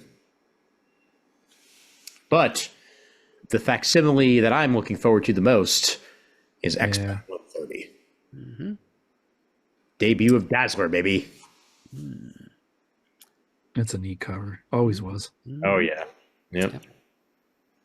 I picked up a copy of the original printing of X-Men number 130 at CTS number 200. Nice. Nice. I forget how I got my hands on it, but I had Dazzler #1 in my collection for many, many years, and I remember reading it and very much enjoying it. But I don't know if I still do. But nevertheless, it was a jewel of my collection for a decent amount of time there. Page 47 brings us this 130 facsimile. Amazing Spider-Man 47. After the events of Web of Spider-Man #1, Chasm is on the loose. Can someone put him back, please? Can I'm this is still the I for the most part have been enjoying Zeb Wells' run. The Ben Reilly stuff and the Kamala stuff have been the weakest. So which is a shame because I love Ben Reilly as a character. Oh yeah, I agree. I like Ben Reilly as Ben Reilly. I don't like him as like I'm gonna be evil for reasons because we need him to be. Like I don't know. It doesn't quite work. Don't give me evil clone. Just give me clone. Thank you. Yeah, I agree. Well, page 48 and 49 for those 2 issues of Amazing Spider-Man, and then Spider-Boy #6 has him at the mercy of Madame Monstrosity. Interesting look to the character there. All right. Superior Spider-Man #6. Final showdown will determine once and for all who is truly the superior Spider-Man. It looks like we'll have another Otto versus Peter moment there on page 52. Captain America issue 8. Tools and the will to protect the front door cabaret and its strange guardian Lyra from the onslaught of a fate worse than death. Now he just needs the strategy, but sometimes good strategy requires sacrifice to be made. What will that sacrifice be? Issue 8 will tell us on page 56. Great cover. Yeah. Fantastic Four #19. Great cover. Man. We'll have a lot more Fantastic Four to talk about on our next Comic Talk. Yeah. It happened. It finally frickin' happened. It did. As a preview, I'm very happy that the Thing is finally Jewish. Only took him 3 takes on the character. Sensational She-Hulk. It's a pool party, and Jack of Hearts is in said pool. Page 64. Continuing the Aliens What If, number 2 of 5. This one, What If Carter Burke Had Lived, continues. 35 years after the disaster of Hadley's Hope, company man Carter Burke is eking out a cursed existence on a backwater asteroid. With his once promising career in the toilet, Burke's only remaining purpose in life is to care for his daughter, Bree. She hates him probably for being a horrible person, but she finds out what he's up to now. It's not going to be a friendly reunion. Nice What If Aliens, page 67. Yep. Co-written by Paul Reiser, once again. Indeed, yep. Really?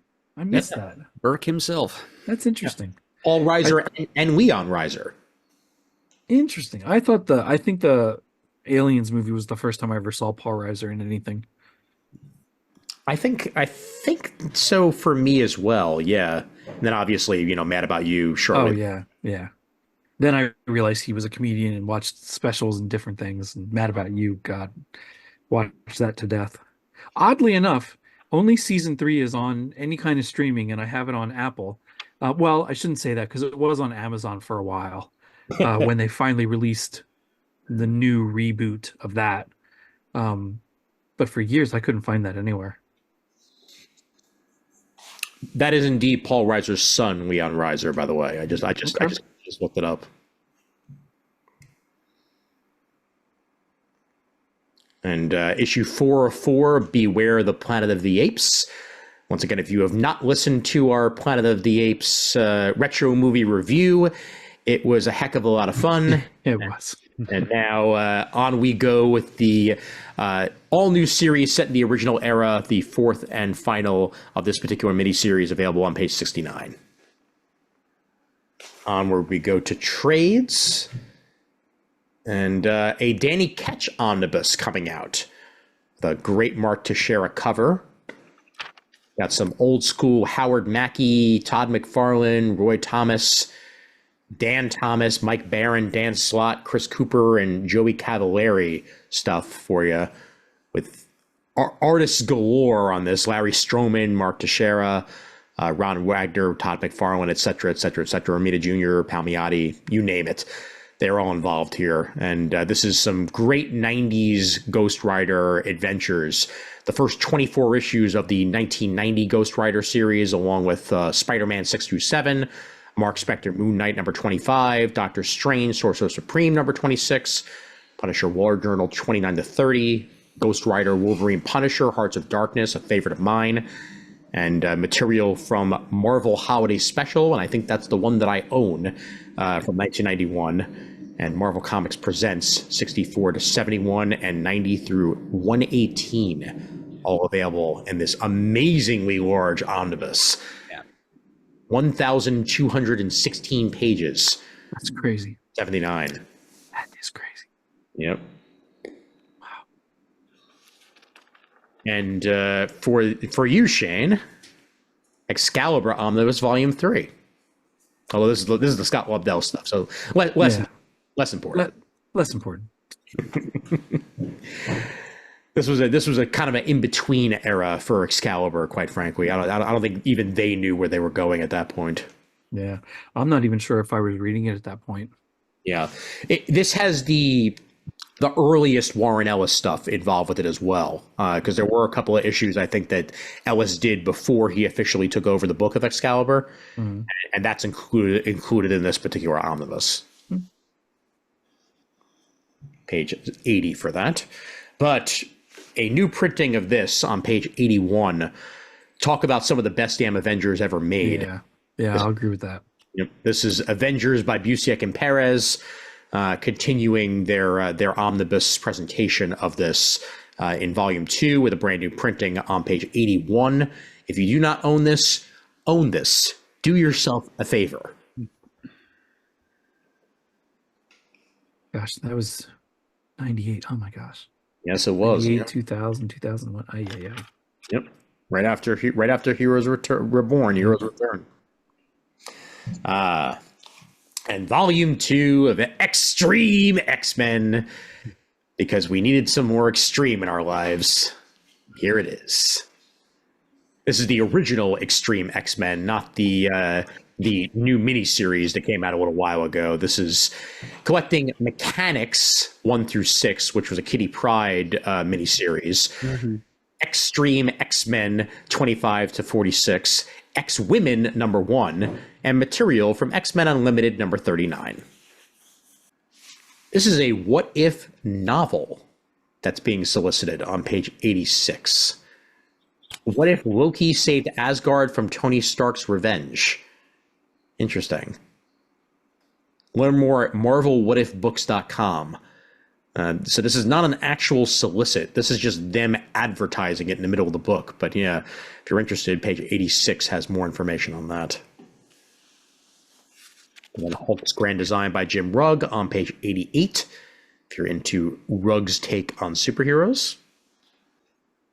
For the Jamie pick, Marvel Masterworks, The Fantastic Four, Volume 26, hardcover. John Byrne and Roger Stern's work on the book with pencils by John Byrne. This collects some of the best stuff from that era of Fantastic Four, all on page 89. And we'll scroll down a little bit further into the Epic collections. And here's an Epic collection of Volume 1 of the Avengers. So if you're looking to get a smaller format and cheaper format of the first 20 issues of the original Avengers by Stan the Man himself, along with Jack Kirby and Don Heck with Dick Ayers, this collects the first 20 issues right here in one collection on page 106. Nice. Yep. And then Volume 11 of the Avengers Epic Collection, we're in the Michelini and Steve Grant era, along with some Chris Claremont, Stern, Gruenwald, Shooter, Perez, and others involved with the production of this, with art by Perez, Byrne, Infantino, Michael Golden, Gene Colan, Sal Buscema. Can't get better than that. 107. Issues 189 to 209 of the Avengers, along with annual number 10 and Tales to Astonish, issue 12 thrown in there for good measure. Chris will be pointing out Avengers Spider-Man Epic Collection Big Apple Battleground by Len Wein and Marv Wolfman, with Bill Mantlo in there for good measure, with pencils by Ross Andrew, Sal Buscema, and Don Perlin. This collects 165 to 185 of Amazing Spider-Man, Amazing Spider-Man Annual 11 through 12, an issue of Nova, and Marvel Calendar 1978. Why not? Yep. Molten Man and Punisher back in town for these issues, along with some Dr. Faustus for good measure. And I think that, you know what? Yeah, the Planet of the Apes Adventures Epic Collection, the original Marvel years, page 113. As this is yet another thing that we brought up in our episode. And here is a recollection of Adventures of the Planet of the Apes 1 through 11. That's neat. Yeah, because I think I had mentioned the original version, which was still available on Amazon, but now here's Marvel putting out their version of the original Marvel years, actually with Marvel. So how about that? Yeah. Page 113. And I think that's it for Marvel, because it is actually it for Marvel. And now we're going to the rest of the previews. Skipping forward through Ablaze, as Ablaze is still dead set on nothing but trades for the most part. Sean Gordon Murphy and Dave Stewart's Zorro, the Man of the Dead, issue 4. So let's put it on page 198. Murd, you had good things to say about that first issue, and now here goes issue 4. All right, which I believe is the final issue of the arc. Excellent. 27 pages of art from Sean Murphy. And this has to be mentioned on page 200, because talk about things being in the public domain. Weird. Pooh versus Bambi, issue Weird. 103, a 22-page story that exists. Dave Franchini and David Wohl, in war there are rules, but the forest has none. Abandoned by his country, okay, betrayed by those he once called family, and hunted by those who want nothing more than to keep him as a trophy, Pooh is on a mission, and no amount of honey will sate his thirst. He wants revenge. Okie dokie. Yep. Do It's you there. like Zenoscope?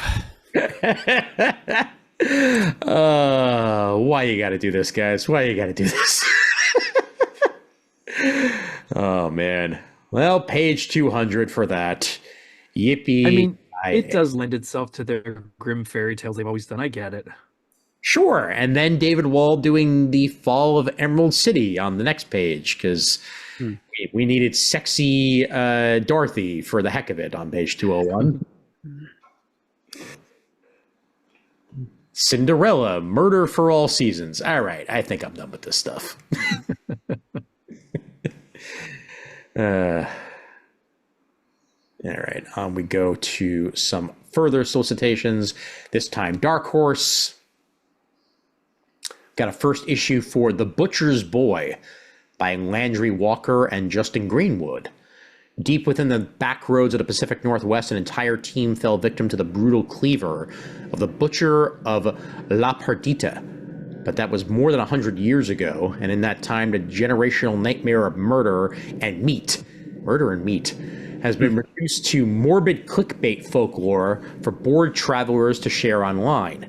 Yet some say the butcher still haunts the streets at night, seeking fresh meat for his larder. A true Lovecraftian horror, or just the feverish dreams of a mentally unstable serial killer? 6 friends on a road trip are about to find out. Fascinating. The Butcher's Boy, issue 1, page 208. Is it Lovecraftian, or is he just a serial killer? We shall see. Then issue 2 of Dudley Datsun on page 209. Any of you who are looking to get the physical copies of this, here is your opportunity to do so. Scott Snyder and Jamal Eigel's send-up of old-school superhero fun, available for all on page 209. And then issue 3 of Ghostbusters Back in Town has a Norton variant cover. So support that Norton. Page 209. All right, on page 210, we have the first issue of something called Lester of the Lesser Gods, which apparently spun out of an unproduced animated short conceived by Eric Powell, creator of The Goon. And this series is co-written by Eric Powell and Lucky Yates, also known as Algernon Krieger, the mad scientist of ISIS on Archer, the animated series, and with art by Gideon Kendall. And it's about Lester, the bastard son of Odin, who is a LARPer and also a post-apocalyptic road warrior who wanders around after having thwarted Satan's attempt to bring about the end of days, and his troubles haven't blown south yet. Good times, good times. That absolutely sounds like the mind of something that would come from Krieger. And then Masters of the Universe Revolution on the next page, 211. Tim Sheridan and a bunch of others bring us further stories from the He-Man universe. For any of you looking to imbibe, it is there for you on page 211. Little background on the Skeletor and Hordak partnership. Nice. Michael Avon Oeming on 212 brings us William of Newbury, co-creator of Powers, brings us brand new anthropomorphic supernatural series that's Hellboy meets Redwall, loosely based on real events in 12th century England during what was known as the Anarchy, a time where the country was beset with plague, civil war, and demons. William of Newbury is a neurotic monk, fearful of the earthly world, but confident and unwavering in the face of true evil. He fights the dead to restore peace, but his brother is intent on stopping him, fearing for his soul. Plus, he appears to be a raccoon. Yes, that too. I mean, it's all details, schmeetails, Mert. I mean, come on, that's the least important part of this whole story. Sue me for sweating the small stuff. Anthropomorphic Action by Michael A. von Oeming. Good times indeed on page 212.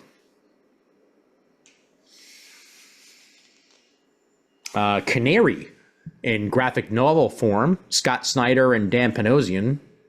We get the full graphic novel together in one package here on page 213. Set in 1891, when a mine collapsed into itself. What was the dark substance found 666 feet underground? You know what? I think we can all kind of gather from it being 666 feet underground that it's probably not anything good. But you'll find out more if you read the graphic novel Canary. And then the Change hardcover on the next page. I will point out that it is indeed co-written by Whoopi Goldberg. Huh? Look at that. Yep. New meaning to what it means to be a superhero. And a new graphic novel by Whoopi Goldberg, Jamie Paglia, and Sunkami Akinboye on page 214. Words you don't get to say very often, co-written by Whoopi Goldberg. Nope. All right, guys, I have to depart. It's 10 o'clock. Yep. Hit my wall. I have to go finish some stuff up for tomorrow. But before I go, I wanted to mention something I saw all the way up in Oni Press. Sure. On page 356 that kind of blew me away, and I'm very curious about it. Okay. Oh, I think I know what you're talking about here. RoboForce #1. Back to like the 80s Max Steel RoboForce. I still have my original Max Steel toy over on one of these shelves behind me to the left. Never would have expected something like this to come out, and I was flipping through the PDF and thought, oh gosh, that looks really interesting. What was the page number on that? 356. 356. Okay, excellent. Yeah, wow, they keep putting Onis lower and lower down in the books. Yeah. Okay, here we are. Okay. Writer Melissa Flores, artist Diogenes, gosh, how would you say that? Diogenes Neves? Diogenes Neves. Nice. Oh, yeah, this looks really cool. It looks really neat. Yeah. And it looks, I mean, it's a completely different design than any of the toys or anything. But Cool. it was enough that as I'm flipping through it, I didn't even notice the RoboForce logo. I just saw the picture and I thought, wait a minute. And then I looked just above that and thought, oh, look at that, RoboForce. Nice. Well, considering that they brought back Biker Mice from Mars last previews. Yeah, true. This is just running with it, man. Definitely. Yeah, Yep. very true. Absolutely. Well, thank you for pointing it out before you had to head off, Shane. Yeah. And have a good night, my friend, and we will catch Thanks, guys. you around. All right, take care. Night, Shane. Good night. All righty. Now it's time for me to remember where the heck I was. Okay. Sorry about that. Oh, no worries. Okay. Yeah, this looks about right. Close enough. All right. I highly doubt there was much in between where I was and where I am anyway, because quite frankly, I think that was the end of Dark Horse right about here. So let's see. Yeah, you're off by about 50 pages. Oh, great. It's a big previews this month, damn it. Yeah, it is, and they don't have everything in strict alphabetical order either. It's just No, they don't. certain publishers get slight preferential treatment. Remember, Dark Horse used to lead off the whole catalog, so there's I know. Yep. still giving them some pride of place. So yeah, Dark Horse lasts as far as page 215. I think I found where I was. Yeah, we were right around 210. So, all right, cool, excellent. So let's see if there's anything else in Dark Horse worth mentioning. There isn't. So onward we go to IDW. All right. Great. Okay. Page 218 has a couple of interesting Godzilla offerings. There's a 52-page 50th anniversary one-shot celebrating the rivalry of Godzilla and Mechagodzilla. Nice. Written by Rich Dueck with art by Andrew Griffith. And below that is a trade of an interesting miniseries from a writer with kind of a spotty track record, Frank Thierry, with art by Inaki Miranda. But it's kind of a cool concept because it's Sir Francis Drake encountering Godzilla while exploring the globe back in the 16th century. Okay. You're right. We do not see that very often. So that was a miniseries they did, and now it's collected here for $19.99. Okay. All right. Why not? Well, check it out on page 218. I can also see why more and more companies are choosing to do their own catalogs, because IDW is back in the whole image coming soon thing that they were stuck in a couple of months ago. Whole bunch of missing ones, but they do have the covers for Star Trek 19 and Star Trek Sons of Star Trek and Star Trek Defiant, all available on page 220. So if you are looking to cover those, you are certainly able to. But a milestone issue on the bottom of 220 that has to be pointed out: Teenage Mutant Ninja Turtles issue 150 by Sophie Campbell, Vincenzo Federici, and Pharaoh Pei. Everything has been building to this double-sized celebration, and here it is. Here at the end, we'll return to the start, and we figure out where this is going here with the Turtles, just in time for what may very well be a reboot that is coming quite soon for our heroes. And I believe Jason Aaron is going to be running that, so it's going to be pretty interesting coming up soon. That warrants a look. Yep, indeed. Yep, and that's it's not even changing publishers this time around. Usually when you hear of big stars like that coming aboard, you fully expect things to be majorly spiced up, but.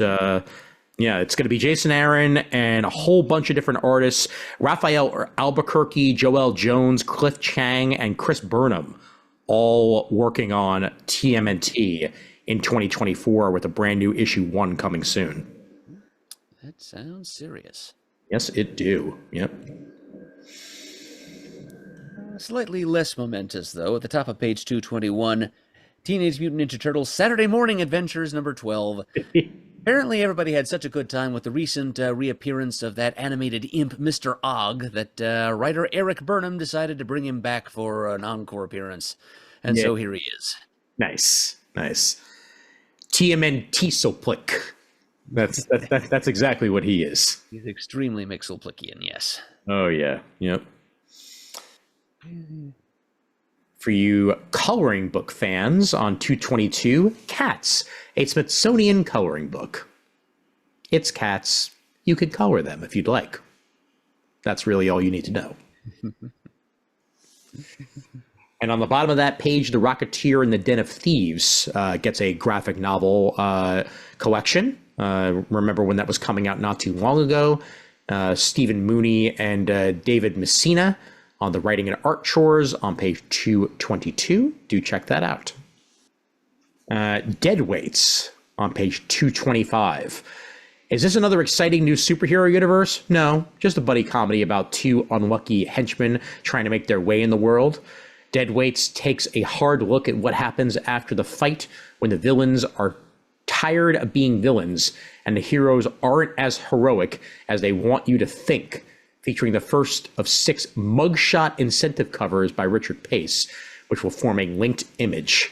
This is the first issue here, Deadweights number 1 by Tyrone Finch and Sebastian Perez.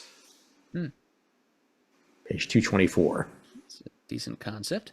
And on that same page, Wrong Earth, Dead Ringers number 2, Tom Pyre, Jamal Igle, Juan Castro. Continue to enjoy the awesome. I will, thank you. Peter Milligan on 228 brings us Punk. Is that Punk Mom or Punk Mambo. Punk Mambo? Thank you. Yeah, if I hadn't seen the top there, I wouldn't have known it. It's a cute cover treatment, but it's also not a good one, quite frankly. Yes, I agree. Punk Mambo, The Punk Witch Project by Peter Milligan and Andre Ponce. London is pulsating with energy, and guess what's about to set the city ablaze? None other than the electrifying Punk Mambo. Ready for a wild ride as Punk makes a triumphant return to her roots, unleashing a tidal wave of rebellious magic?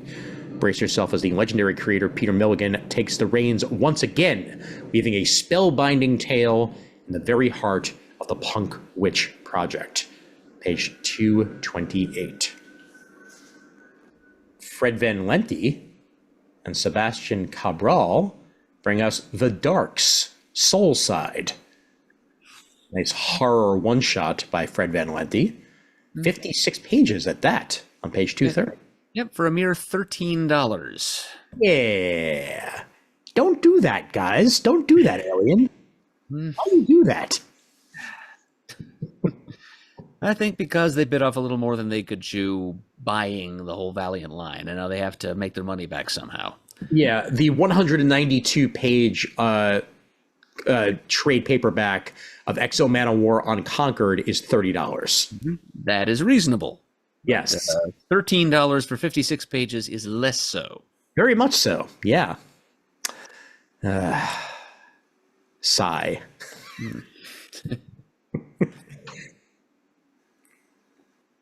Moving on to Link Click Volume 1 by Li Haoling and Lan Studio. Past or Future, Let Them Be. Time Photo Studio is a small photography shop tucked in a quiet corner of modern metropolis.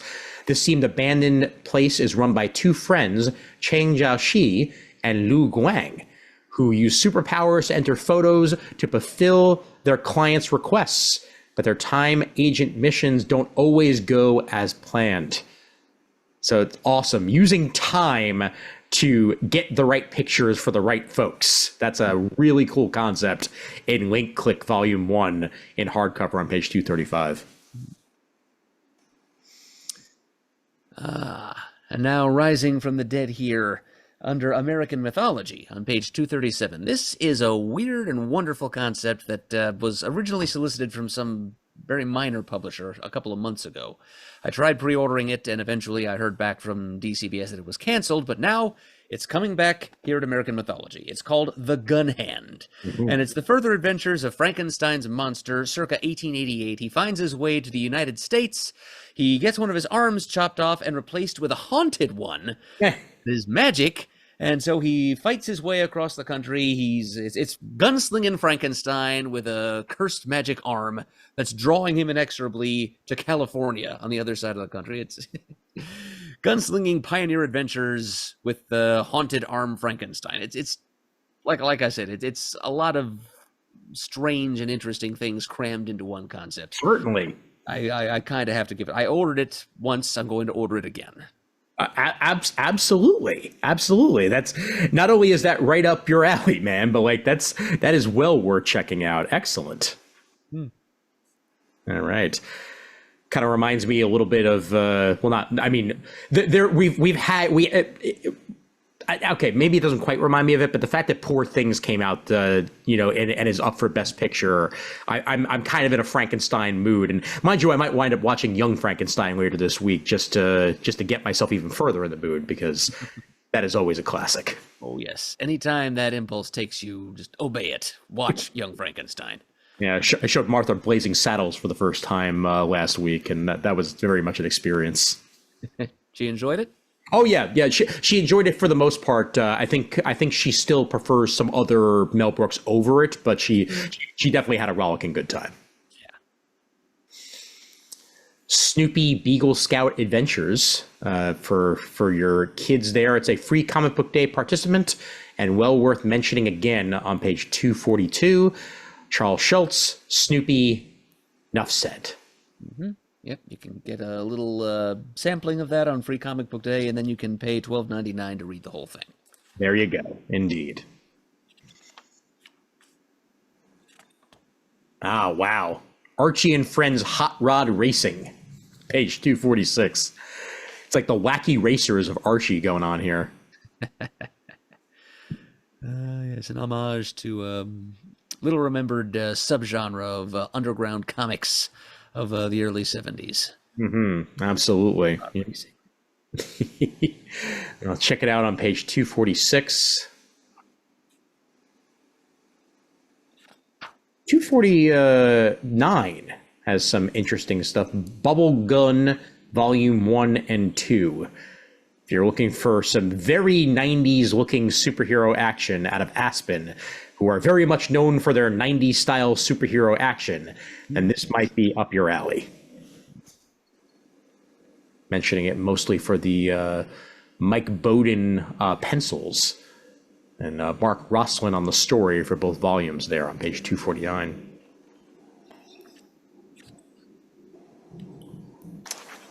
Oh, wow. Page 252.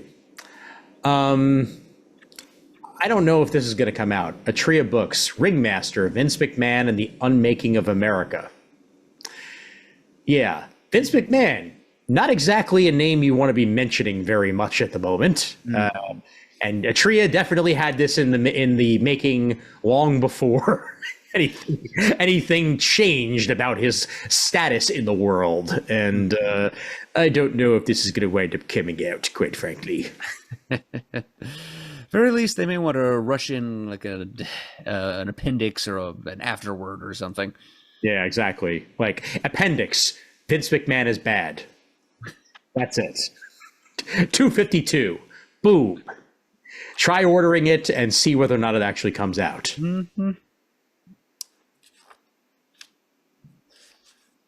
Speaking of Mark Russell, speaking of covers by Tony Harris, page 258 brings us the Rumpus Room trade paperback.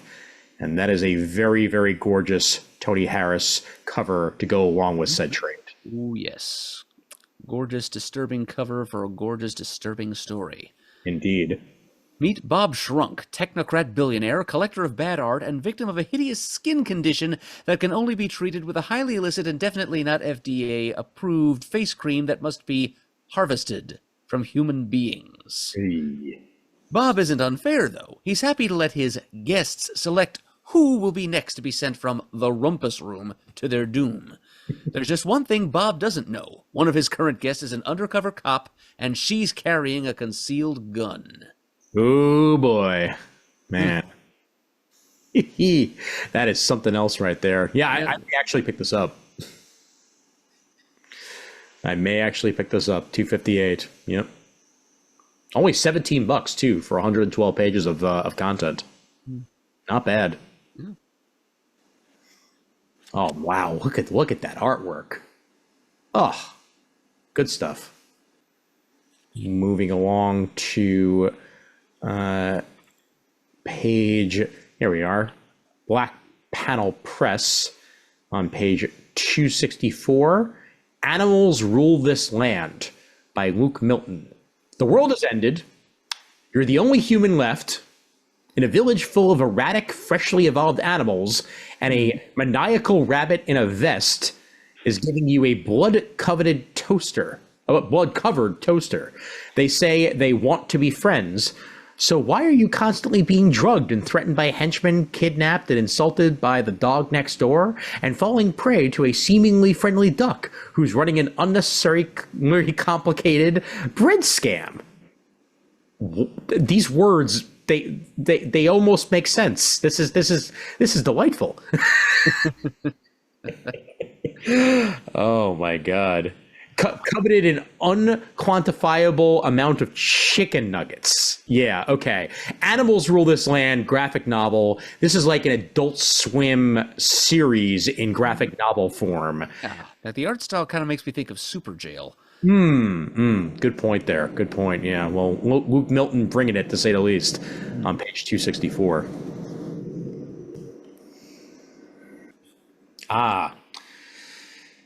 Bring up the 30th anniversary edition of She #1 on page 276. This is a piece of comic book history, certainly. Billy Pucci's She just keeps on coming back, and this is the 30th anniversary original art edition of She. So if you're a fan of it, Crusade Entertainment has it covered on page 276. You're not exaggerating when you say it's a bit of comic book history either, because that's one of the biggest indie books of the 90s. Yes, indeed. Yep. No question about it. Okay. 282 and 283 brings us Spectrograph #1 by James Tynion IV and Christian Ward. New series debut from the Modern Masters of Horror in stores this April. And that was previously solicited, but it's resolicited this time around, and I'm mentioning it in passing on page 282 because they didn't even bother putting their information in there. So go figure. Azzarello and Riso bring us the Blood Brothers Mother, new series debut from the team behind 100 Bullets, page 290. This is all distillery stuff, so you know it's going to be the luminaries of the industry. Oh, yeah.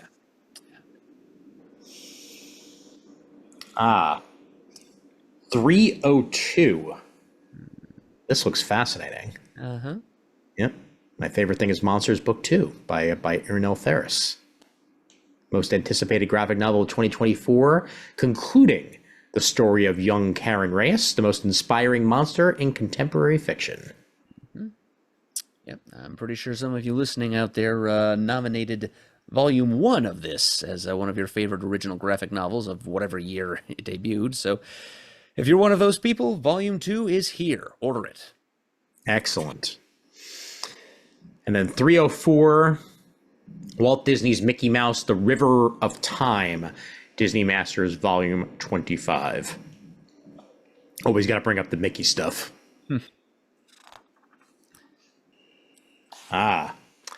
Page 307. Written by Bruce Lee. Bruce Lee in My Own Process, hardcover, by Genesis Publications. Bruce Lee's blockbuster movies, pioneering martial arts practice, and motivational philosophy continue to inspire millions worldwide. Published in the 50th year of his passing, In My Own Process celebrates Lee's legacy as a martial artist, actor, and philosopher, offering readers the definitive book of his spectacular career, collating rare photographs, drawings, and writings. In My Own Process opens up the Bruce Lee family archives for fans to enjoy. So any of you who are a fan of Bruce Lee and his many works over the years, this is definitely going to be something to check out of Genesis Publications on page 307. 314, Steve Aoki presents Hero Quest Genesis and Double Helix trade paperback. Written by Steve Aoki and Jim Kruger, art by a whole bunch of different people. This is the story of a genetically augmented metahuman named Hero, Hiro, who travels into the multiverse. Okay, you got me. 400 years into the future to save Earth from a disaster it cannot avoid, from mutants to robots to zombies, to aliens, witches, and more. It's a quest for 10 rings of tremendous power from 10 different worlds that will be needed to save our world from certain disaster. Yeah. 10 rings. That sounds familiar somehow. Yeah. They're Mandarin colored. But yeah, Steve Aoki presents Hero Quest Genesis and Double Helix on page 314. That sounds pretty damn cool.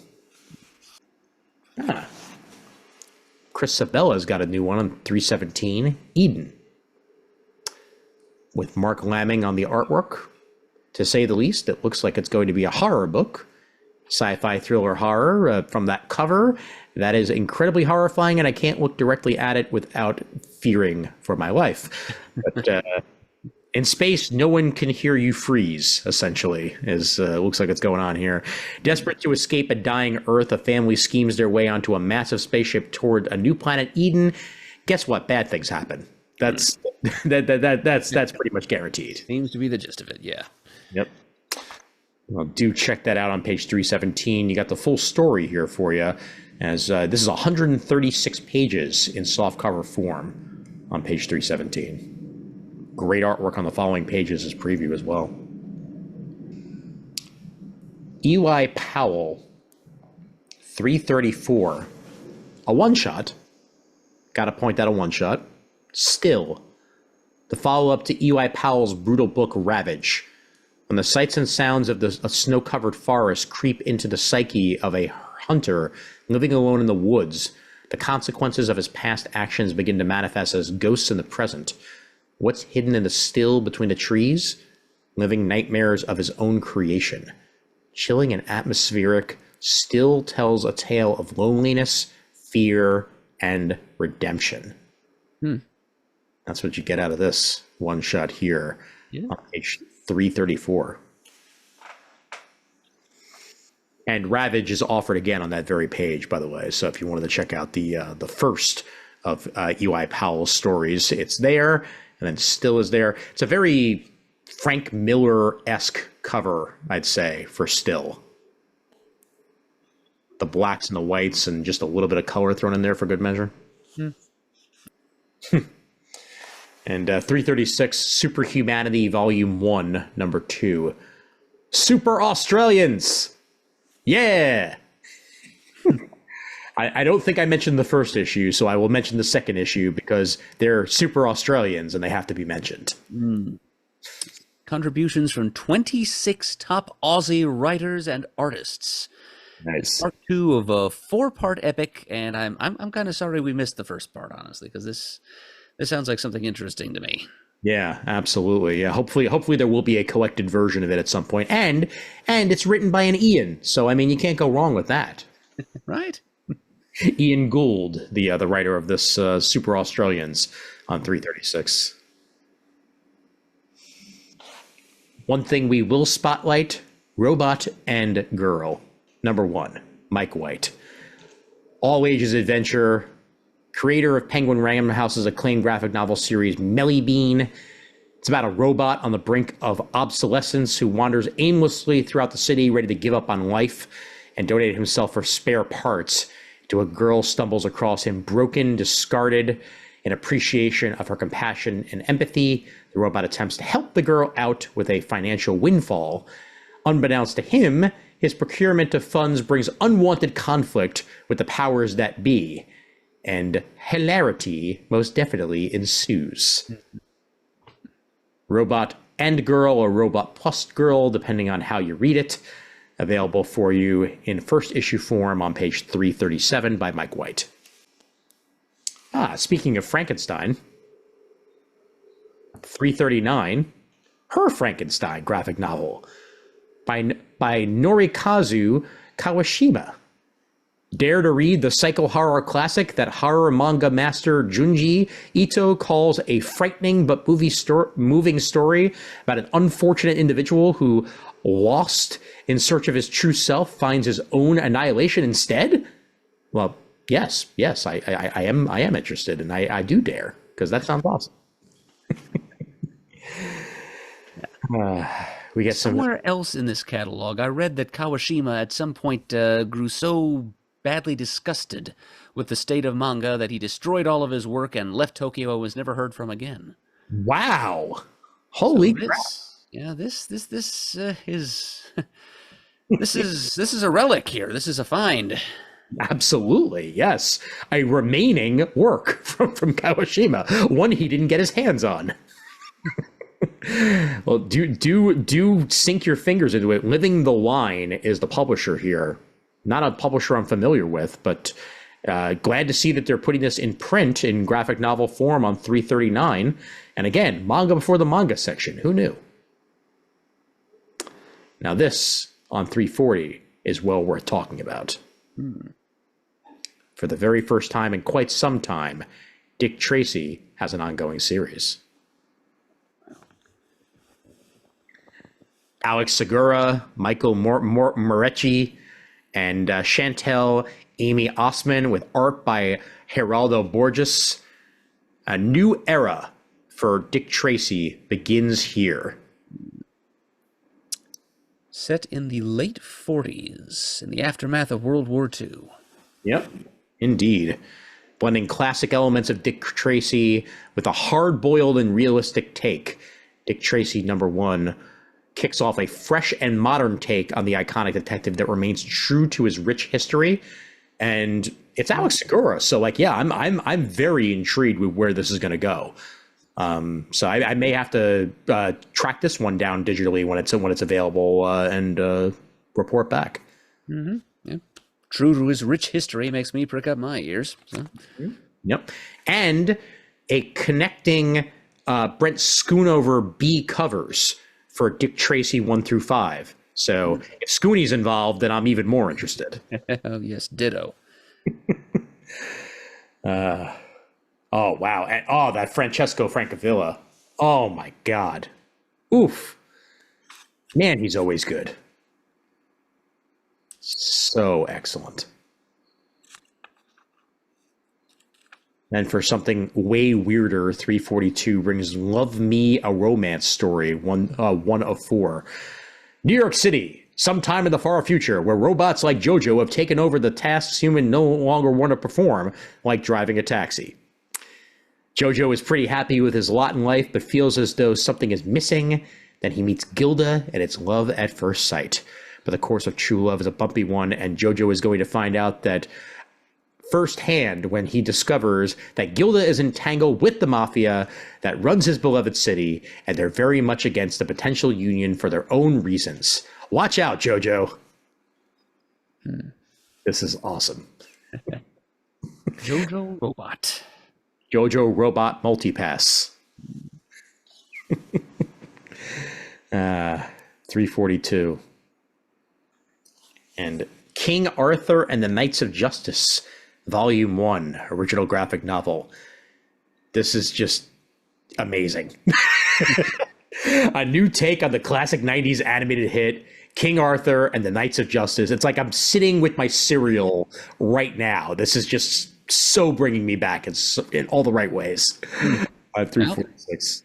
Glad you're having that experience, Ian, because I do not remember King Arthur and the Knights of Justice at all. If memory serves, King Arthur and the Knights of Justice was one of the CBS offerings. Really? Yeah, and I'll double check that real quick. But I do definitely remember it being near the tail end of when Saturday morning cartoons were still a thing that even existed. But I very much remember watching it and having a relatively good time back in 1992 when it was out. Oh, that far back. Mm-hmm. Yes, indeed. Yeah,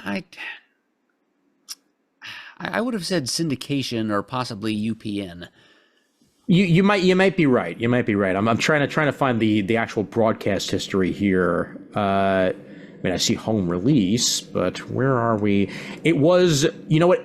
It probably was syndication now that I think about it, because it was created by Diane Eskenazi of Golden Films and Avi Arad, who at the time was Toy Biz chairman and CEO and the founder of Marvel Studios. So it wouldn't surprise me if it was on in syndication when I was watching it. So yeah, because back in '92 I was still glued to the Saturday morning scene, and I don't think I would have missed this one if it had been on one of the networks. Yep. It even had a video game. Well, go figure. Yeah. Indeed, I missed it completely, but I'm glad it's resonating nostalgically with you, Ian. Absolutely. Yep. It was a quarterback, and he wound up in the past, and he wound up becoming a knight. That was like you do. 346. Enjoy and read it while having Lucky Charms in front of you, but the right Lucky Charms, not the wrong one. That's right. But back in 1992, they were still virtuous. Exactly. All right. Now, here on page 348 is something that we're both going to want to pay attention to. Mm-hmm. It's called The Principles of Necromancy, #1. It's got magic in it, and it's written by Jackson Lansing and Colin Kelly, with art by the amusingly named Eamon Winkle. And it tells the life story of Dr. Jacob Eyes, the world's first necromancer. Really, magic, Lansing, and Kelly are the only words I need to see here. I think I'm going to be trying this from a publisher called Magma Comics. Interesting. All right. And then Magma also has Silicon Bandits, written by Jason Starr with Dalibor Talajic. I'm guessing on the pronunciation there, and I think I'm probably at least close. I think you are. All right, I'll take it. 350 is the page here. In a near future where automation has caused mass unemployment, programmers Kenji and Aurora's careers seem safe. But when they're suddenly fired, the couple hatch a desperate plan, assembled the perfect heist crew out of androids they programmed. The ensuing crime spree goes perfectly until betrayal and sentience emerge in equally devastating turns. Future issues will feature incentive covers by Sean Phillips, Danny, and Roland Bashi. This sounds really awesome, and at the same time, you son of a bitch, I'm in. Very, very Rick and Morty in the setup for this. Oh man, yeah, I'm down for the concept. Silicon Bandit sounds like right up my alley.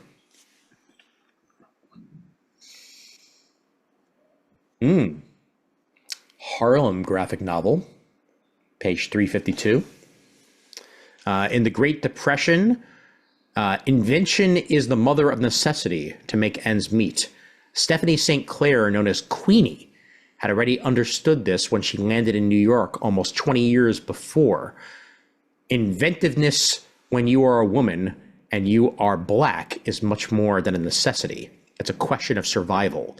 In a few years, this young immigrant West Indian servant freed herself from the weight of ancestral servitude. Even better, she created her own American dream, the underground Harlem numbers game.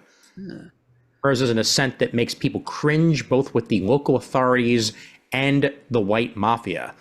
This, yeah, another one in, baby. Like this is a really cool story that I wish I knew more about ahead of time. So yeah, Harlem graphic novel, fantastic, by NBM.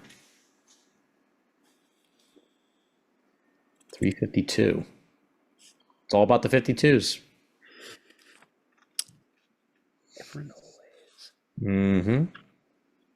Okay, Shane's already talked to us about RoboForce. Yes, he has. Happy to see we've caught up to Shane at this point. 368, Sky and Ty, Volume 1, Howdy Partner. It's a dinosaur and a child. That's really all you need. Pixel and ink, 368, all ages, adorable, enough said. Mm-hmm. Yep, eat your heart out, Moon Girl and Devil Dinosaur. I know, right? Well, they're too busy teaching the Beyonder how to tie a tie anyway. So, Oh, is that what they're doing? I mean, they've been doing Beyonder stuff on that show so far, and I think at one point they taught the Beyonder how to brush his teeth, if I remember correctly. So They haven't gotten to toilet training yet. not quite. That might be the next step. Secret Wars 2, you're so weird. Ooh. Yeah, page 374. For fans of Steve Rude, I mean, who isn't? From Rude Dude Productions, we've got an entire month's worth of weekly releases of Nexus. It's new Nexus stories. It's called Nexus: The Newspaper Strips, Volume 2, The Battle for Thune World. And it's a 5-issue miniseries being published on a weekly basis, but 24 or 32 pages each. The first one is only 50 cents, and numbers 2 through 5 are $1 each. Mm-hmm. So if these are indeed just reprinted newspaper strips, I mean, it's a very reasonably priced series of reprints. And, Yes. And you get so much for your money when it's Steve Rude writing and drawing. Absolutely. Yeah. Yes. Anything with his name on it, especially when it's that reasonably priced, is highly recommended. Mm-hmm. Amen to that.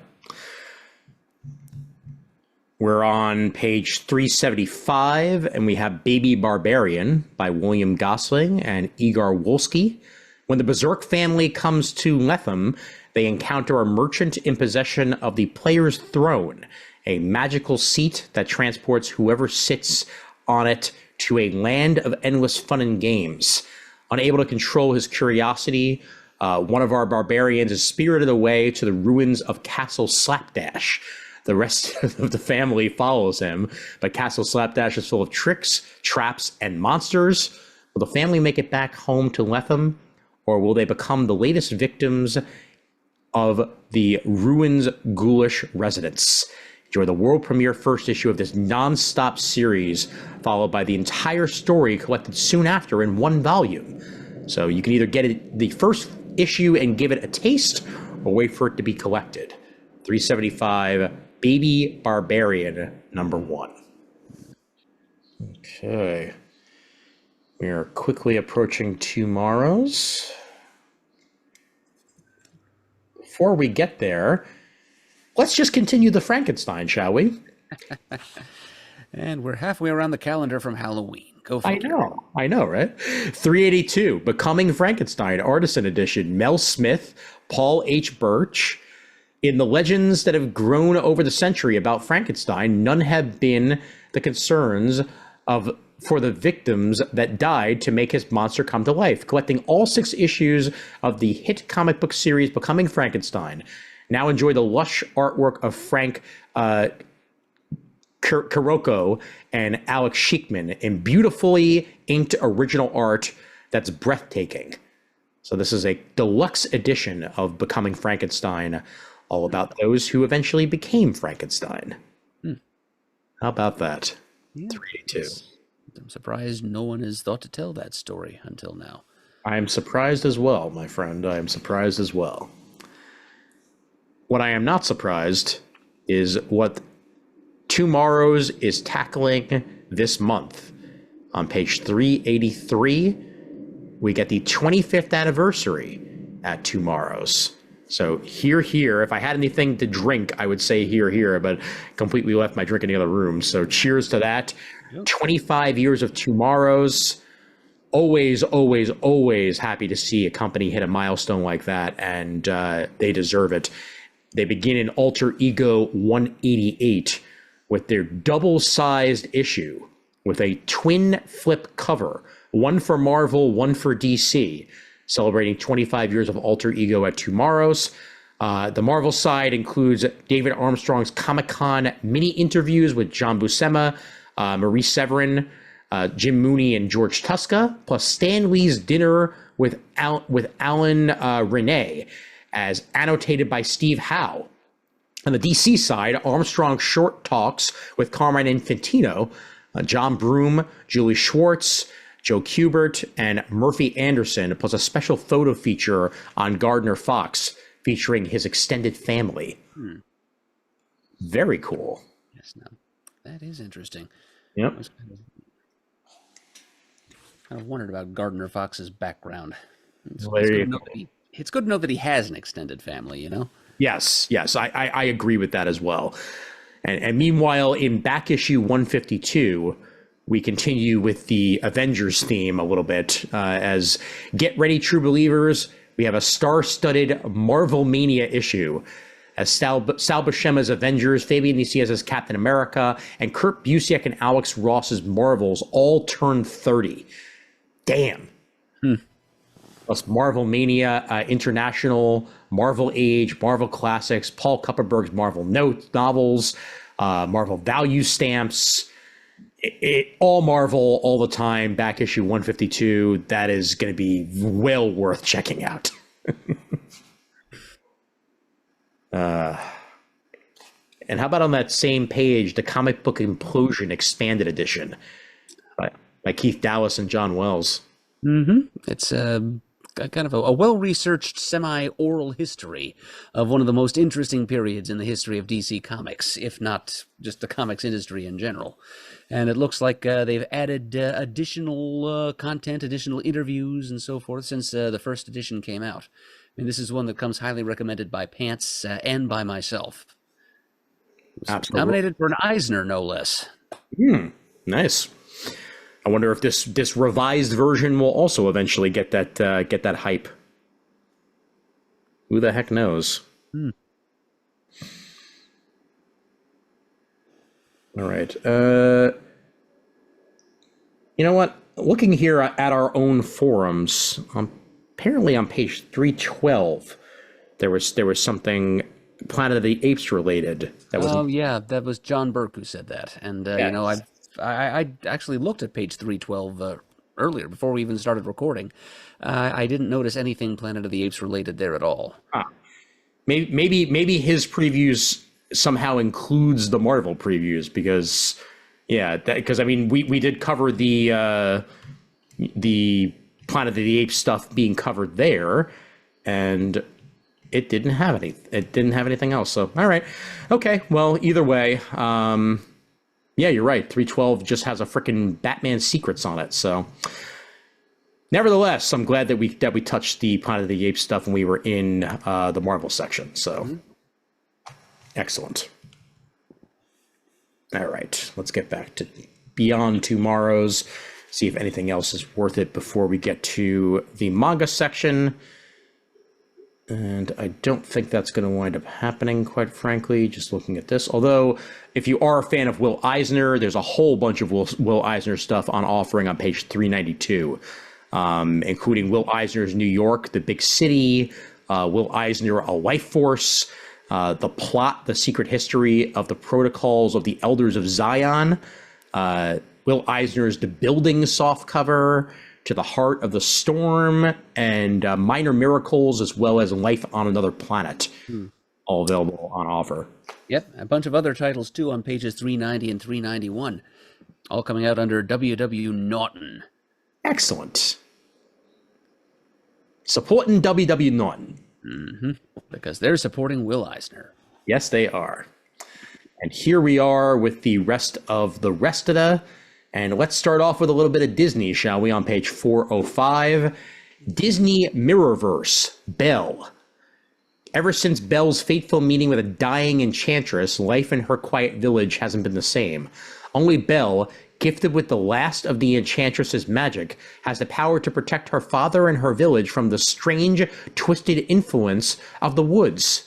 But as the paranoid villagers turn on one another and a mysterious call for help appears just outside the walls, Belle must journey to the source of the cursed magic and find those who are seeking to use it for themselves before her world is overrun with horrors and the true beast of the woods is revealed. Fascinating. Yeah. This is a prequel story set in the world of the exciting mobile game Disney Mirrorverse. It's a Mirrorverse version of Belle and what life was like before she became a guardian on page 405. I have no idea about this mobile game, but I don't even think I care. I'm just interested in the story. Fascinating. Okay, let's find at least one or two more here. Page 409. We're still in Viz, but this looks fascinating too. Snowball Earth. Ender's Game meets Comey Can't Communicate. In this post-apocalyptic sci-fi story of a boy tasked with saving the Earth when all he wants to do is make friends. You can't go wrong with that. And it's the first volume by Yuhiro Sukasugu. And what happened to humanity? How did Earth freeze over? And how will Tetsuo survive? Find all that out on page 409. And let's go for one more with a wacky name, and then we will go ahead and call this one a day. Yep. Okay. If I don't find anything with a wacky name, then I give up, but I am certainly looking. Yeah, I don't think I'm going to find anything wacky this month. Oh, here we go. A Smart and Courageous Child graphic novel by Miki Yamamoto, winner of the 24th Manga Division Excellence Award at the 2020 Japan Media Arts Festival. Every young couple has high hopes for their unborn child, and Sarah and Kawatu Takano are no different. But only days away from giving birth, Sarah learns about the tragedy of the Malala Yousafzai's attempted assassination at the hands of the Taliban, and her pure and innocent belief in the future is shaken. Such a smart and courageous child can be hurt so badly by the world. How can she keep her own baby safe? With Sarah now in a state of shock, will the young couple be able to bridge the widening gap between them, or will it tear their family apart? The reality of this world as seen through the eyes of an author that has spent years illustrating the women and their lives. This is a smart and courageous child, very much based on real life events, and well worth checking out for its accolades and concept on page 440. And I think that is a bolt shot right there. Okay. You have any goodies? I looked through the merchandise section and nothing called out to me this month. So Nope. just call the bolt shot a little early this time. Fantastic. I will mention one only thing that is on page M18, Marvel X-Men animated Morph 1/7 scale mini bust. It has Morph and it has Evil Morph. And really, what else do you need? Nothing I can think of. Excellent. Well then, yes, we will indeed call it a bolt shot and a job well done all around. Alrighty. Well, once again, a reminder that you folks helped make this preview episode happen, and we thank you for all of that support you give over at patreon.com/comicgeekspeak. Thank you, and thank you for that. And a reminder yet again on when them best ofs are due. Get those ballots into bestof@comicgeekspeak.com, preferably by 11:59 p.m. on Sunday, March 3rd, although we may grant an extension just depending on what the turnout is. Excellent. Fantastic. And are you prepped to be Shane, sir? I am indeed. I saw this coming. Excellent. So in that case, the Shane floor is yours. The Shane must go on. If you'd like to send us an email, the address is comicgeekspeak@gmail.com. And again, the address for submission of your best of ballots is bestof@comicgeekspeak.com. If you'd like to leave us a voicemail, you can call 267-702-6642. You can like us on Facebook and also check out our Comic Geek Speak supergroup on Facebook, where you can talk back and leave feedback about this and many other episodes of the podcast, and just start up discussion threads with your fellow CGS listeners about any geeky topic you like. You can also go to thecomicforums.vanillacommunity.com, our original forum, where you can do pretty much the same thing. You can go to youtube.com/comicgeekspeak to see the video versions of all of our recent episodes, including a great many from our back catalog, thanks to a recent uploading project that Ian underwent, where you can watch along with this previews episode and see the pretty pictures of all the stuff that we've been talking about. You can follow us on Twitter, where our handle is @ComicGeekSpeak. We're also on Blue Sky, apparently, and a variety of other platforms. We'd like to thank all of you out there who have donated monetarily to the show, either recently or in the past, because we truly appreciate it, and we would not be where we are today without your help. And as always, we are uniting the world's mightiest heroes, one listener at a time.